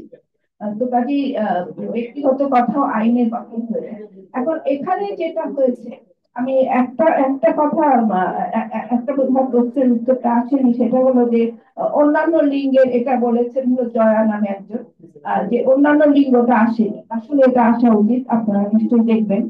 কারণ যেহেতু কনস্টিটিউশনে এখন তারা ভোটাধিকার পেয়েছে, তাদের অবশ্যই তাদেরকে এখানে আনতে হবে, এটা খুব জরুরি মিসিং পয়েন্ট একটা। আর আরো অনেকে অনেক কিছু বলেছেন, আমার মনে হয় তাদের একজন বলেছেন ধর্ষককে প্রমাণ করতে হবে, সেলিনা বলেছেন, আহ এইগুলো আসলে আহ আলোচনা করতে হবে, এভাবে হয় না, এত তাড়াতাড়ি হয় না। আমি শেষ করব, কারণ উনি বলেছেন আমার আর 2 মিনিট আছে। হ্যাঁ না না, অবশ্যই আর আগামী পড়ে যাবে। তো আমি একটা একটা জিনিস সবশেষে আমি বলবো, যেমন এখানে আমাদের নারী শিশু নির্যাতন দমন আইনে এবং শিশু আইনে, তারপর বাল্য বিবাহ আইনে সবকিছু মিলিয়ে আপনি দেখেন বয়স 13, 14, 16, 18, 21, আরে বাবা, একটা তিনটা আইনে এই যে 5 রকমের বয়স, এটা বুঝতেই তো অনেকদিন সময় যাবে। এবং এই যে গোলকধাঁধা বয়সে কোথায় কোন বয়স স্যুট করবে, এই জিনিসগুলো নিয়ে আপনাদের কাজ করার আছে, প্রচুর কাজ করার আছে, এবং এগুলো এগুলো এগুলো ঠিক করতে হবে। এইভাবে এই গোলকধাঁধার মধ্যে রেখে আইন হয় না। তারপরে আপনি আপনি দেখেন একটা একটা জিনিস বলি, এই যে এই যে কতগুলো মিথ্যা মামলার ব্যাপার এসছে, আপনার আপনার আপনার এই যে ধর্ষণের মামলা আমরা দেখেছি যে, এবং এবং প্রথম আলোর অনেক আগে একটা রিপোর্ট ছিল যে 85% মামলায় আপনার মিথ্যা মামলা, বা 60% মামলার বিচার হয় না, বিচার পায় না, বা দেখা যায় যে 30% মামলা আহ আপোষ হয়ে যায়, বা অন্য কোনো কারণে, টেকনিক্যাল কারণে হয়। এবং কতগুলো মামলার বেশিরভাগ মামলা 25%, 50% মামলা আসেই না তারা কোর্টে। জেনুইন কেস কিন্তু তারা কোর্টেই আসে না। এই যে জায়গাগুলো, এই জায়গাগুলো নিয়েও কাজ করা আছে আসলে। আমি যদি আবার নতুন করে আবার জীবনটা শুরু করতে পারতাম তাহলে কিন্তু আমি আপনাদের মতো কাজের মধ্যে নেমে যেতাম। এত এত কাজ করার আছে, প্রত্যেকটা জায়গা নিয়ে কাজ করার আছে। এবং আমার মনে হয় সবগুলো জিনিস একসাথে না নিয়ে প্রত্যেকে বা এক একটা গ্রুপ এক একটা জিনিস নিয়ে কাজ করুন। যে কেন এতগুলো মামলা মিথ্যা হয়। আমি যখন মেহেরপুরের ডিস্ট্রিক্ট যাচ্ছিলাম সেখানে গিয়ে দেখলাম কোনো বাটোয়ারা মামলা হয় না। বাটোয়ারা মামলা কেন হয় না? ওখানকার বারের প্রেসিডেন্ট সেক্রেটারিকে জানালাম। উনি বললেন স্যার বাটোয়ারা মামলা করলে হয় কি 20 বছর 30 বছর লাগে এটা মীমাংসা হতে। তার চাইতে আমাদের একজন এইসব মেয়েদেরকে দিয়ে, একটা মেয়েকে দিয়ে, একটা ভাই বোনদের একটা মেয়েকে দিয়ে দাঁড় করায় দিয়ে যদি একটা একটা রেপের মামলা দিয়ে দিই, সাথে সাথে সব জায়গা দৌড়ে এসে বলে জমি ভাগ করো, কোনো সমস্যা নেই। তো এই যে ঘটনাগুলো এগুলো কিন্তু ঘটছে। আমরা যারা মাঠ কর্মী, আমি কিন্তু এক ধরনের মাঠ কর্মী, কারণ আমি মাঠে মাঠে কাজ করেছি। আমি তো এই হাইকোর্টে এসেছি 2010 সালে। তার আগ পর্যন্ত 1981 সাল থেকে 2010 পর্যন্ত আমি বাইরে বাইরে কাজ করেছি। কাজে এই হলো আমাদের আসল চিত্র। তো এগুলো নিয়ে কাজ করতে হবে। আর আজকের যে বিষয়বস্তু সেটা আমি কনক্লুডেড করে ফেলছি। সেটা হলো যে আজকের বিষয়বস্তু যে এই যে একটি ঘটনা ঘটার সাথে সাথে আমরা আইনটা পাল্টানোর জন্য খুব তড়িঘড়ি করে বসে পড়ি। এই এই এই ধারণা থেকে আমাদেরকে, আমার মনে হয়, আহ আমাদের মাইন্ডসেটটাকে একটু সরিয়ে নিতে হবে। একটি ঘটনা ঘটার সাথে সাথে কিছুদিন আগে বেইলি রোডে আগুন দিয়ে পুড়ে গেল, আমাকে সেখানেও দেখছি আগুন পুড়ে গেল। সবাই মিলে আমরা এরকমই একটা করলাম, তারপরে কি আগুন নিভেও গেল। যারা মারা গেল তারা কিন্তু মারাই গেল, কিন্তু সেই আগুনও নিভে গেছে। এই আসিয়ার ব্যাপারে আসিয়াই তো না, আসিয়ার আগুনও কিন্তু আমাদের কাছ থেকে নিভে যাবে, কিন্তু তার পরিবারের কাছে নিভবে না। তো এই আমার কথা হলো যে আমি যেটা বলতে চাই যে আইন সংস্কার করার জন্য যে ইন্টারিম গভর্নমেন্ট কে আমি যতটা না ধন্যবাদ দিব, তার চাইতে আমি বেশি ধন্যবাদ দিব যদি তারা নিরপেক্ষভাবে ন্যায় বিচার প্রতিষ্ঠা করার জন্য বেশি সচেষ্ট হন। আপনার ন্যায় বিচারটা যেন প্রতিষ্ঠা হয়। আমাকে অনেকে বলে আপনি এত সাল থেকে মামলা করেন, আপনি ফাঁসি দিচ্ছেন। ফাঁসি দেওয়া তো কোনো বাহাদুরির কাজ না। তাহলে কয়টা যাবজ্জীবন দিয়েছেন? যাবজ্জীবন দেওয়া তো কোনো বাহাদুরির কাজ না।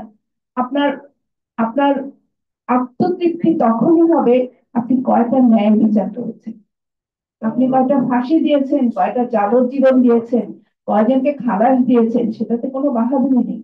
আপনি আপনার আত্মাকে জিজ্ঞেস করুন কয়টা ন্যায় বিচার দিতে পেরেছেন। অ্যাডভোকেট যারা আছেন তাদেরকে জিজ্ঞাসা করুন আপনি কয়টা ন্যায় বিচার প্রতিষ্ঠা করতে সাহায্য করতে পেরেছেন। সেটাই হলো আসল কথা। আমি বলবো আমি ইন্টারিম গভর্নমেন্টের কাছে আমি মানে আমি শ্রদ্ধা সহকারে তাদেরকে আহ, আমার আমার যেটা বলার সেটা আমি বলবো যে নিরপেক্ষ বিচার প্রতিষ্ঠা যেন হয় সে ব্যাপারে সচেষ্ট হন। এবং সত্যিকার অর্থে যদি কোনখানে কোনো প্রয়োজন হয় তাহলে প্রত্যেকের মতামত নিয়ে তাড়াহুড়ো না করে, আইন আইন এত সহজ না। আইন আমার মনে হয় যে তাড়াহুড়ো না করে আপনাদের সবার সাথে, প্রত্যেকটা অর্গানাইজেশনের সাথে আলাপ আলোচনা করে আপনারা ব্যবস্থা নিন।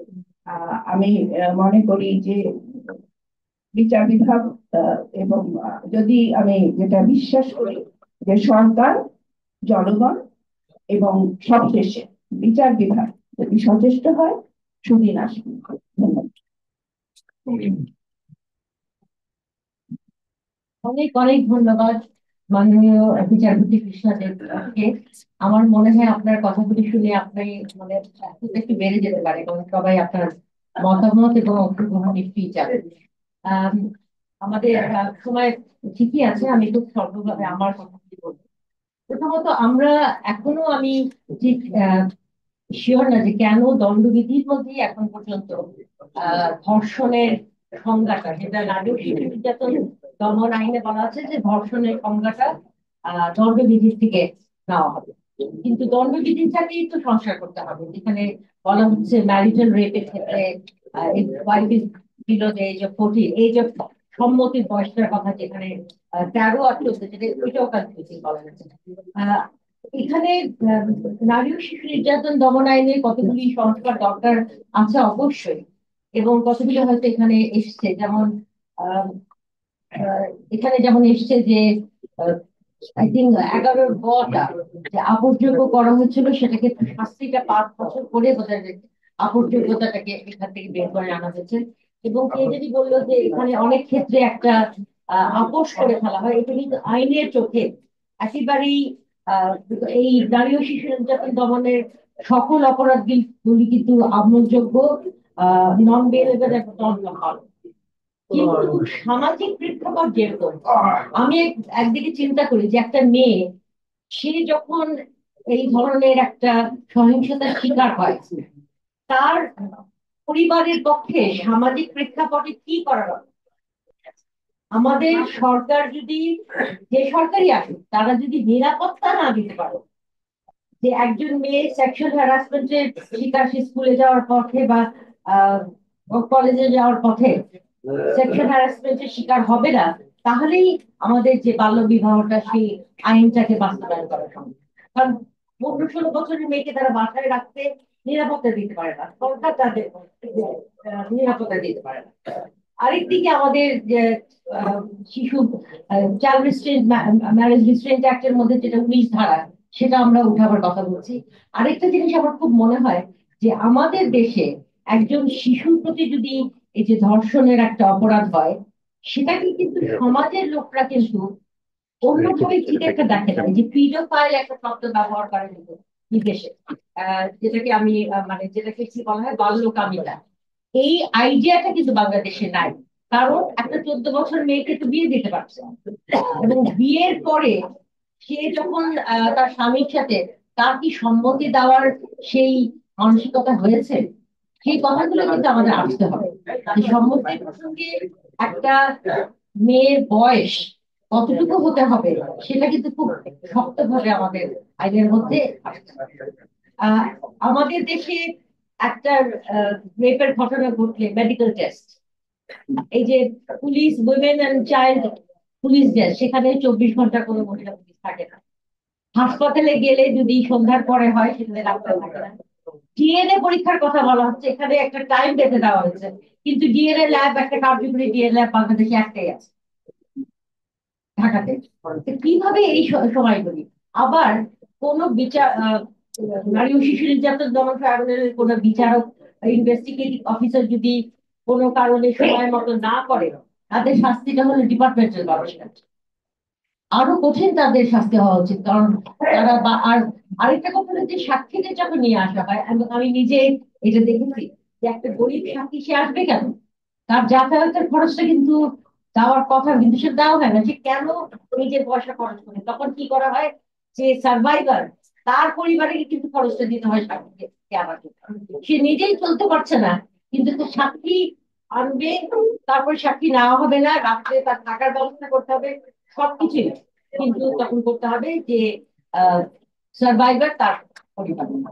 আরেকটা জিনিস যেটা যদি আবার রেপের সাথে সংশ্লিষ্ট না, আমি কি বুঝতে পেরেছি কিছু?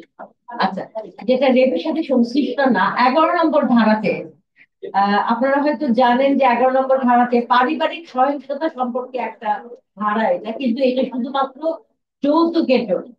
এই সংজ্ঞাটাকে আমরা বলতে চাচ্ছিলাম যে শুধুমাত্র যৌতুক সংক্রান্ত সহিংসতা বা সহিংসতা না, যে কোনো ধরনের পারিবারিক সহিংসতা 11 নম্বর ধারার অধীনে আনা উচিত। কারণ মিথ্যা মামলা হওয়ার প্রবণতা হলো যেখানে যৌতুকের দাবি হয়নি, সেখানে যৌতুকের দাবি বলে, এবং অনেক নারী ও শিশু নির্যাতন ট্রাইব্যুনাল এই মামলাটার আমলে নিতে পারেনি, কারণ যৌতুক হওয়ার। যাই হোক, এইসব কথা আপনারা বিশেষজ্ঞ সবাই জানেন। আমি শেষ করব, কিন্তু আমার মনে হয় এই কোয়ালিশন যারা রিফর্ম, রেপ ল রিফর্ম কোয়ালিশনের সকল সংগঠনের নাম আমার মনে হয় আমার উল্লেখ করা উচিত, কারণ সবাই এর সাথে যুক্ত ছিলেন। Acid survivors foundation, action aid, আইন সালিশ কেন্দ্র, last, Bangladesh Mahila Parishad, BNWLA, Bandhu, BRAC, CARE, DDRB, justice for all now, মানুষের জন্য foundation, Naripokkho, can, women for women, WDDF এবং YWC। সকলকে ধন্যবাদ। আপনাদের প্রচেষ্টা আমার মনে হয় কোনো না কোনো ফলাফল এবং আমরা আরেকটা কথা আমার মনে হয় বলা উচিত যে ম্যাডাম বললেন যে এই পরিবার, যে পরিবার থেকে ছেলেটা এসছে তার পরিবারের কথা ভাবতে হবে।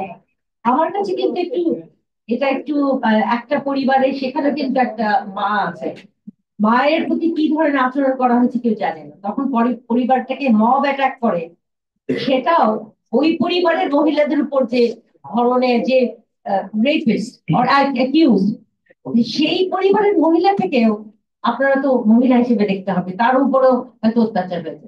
তো মব ভায়োলেন্স, আমরা কয়েকদিন আগে একটা চাইল্ড কিডন্যাপিং কেসে দেখলাম মৃত্যুদণ্ড দেওয়া হয়েছে।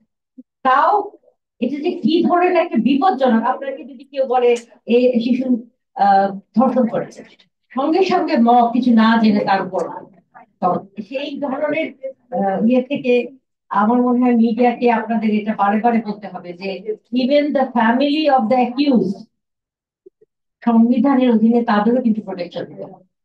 এবং আমি দেখেছি যে আসিয়ার কথা বলা হচ্ছে, তার বোনকে যে কি ধরনের বিভিন্ন ধরনের প্রশ্ন করা হচ্ছে, তাদের এই সময় এই ধরনের প্রশ্ন উত্তর দেওয়া, আমার মনে হয় মিডিয়ার প্রতি আমার আবেদন আপনারা এই পরিবারটাকে আর ডিস্টার্ব করেন না, তারা যথেষ্ট কষ্টের মধ্যে দিয়ে আছে।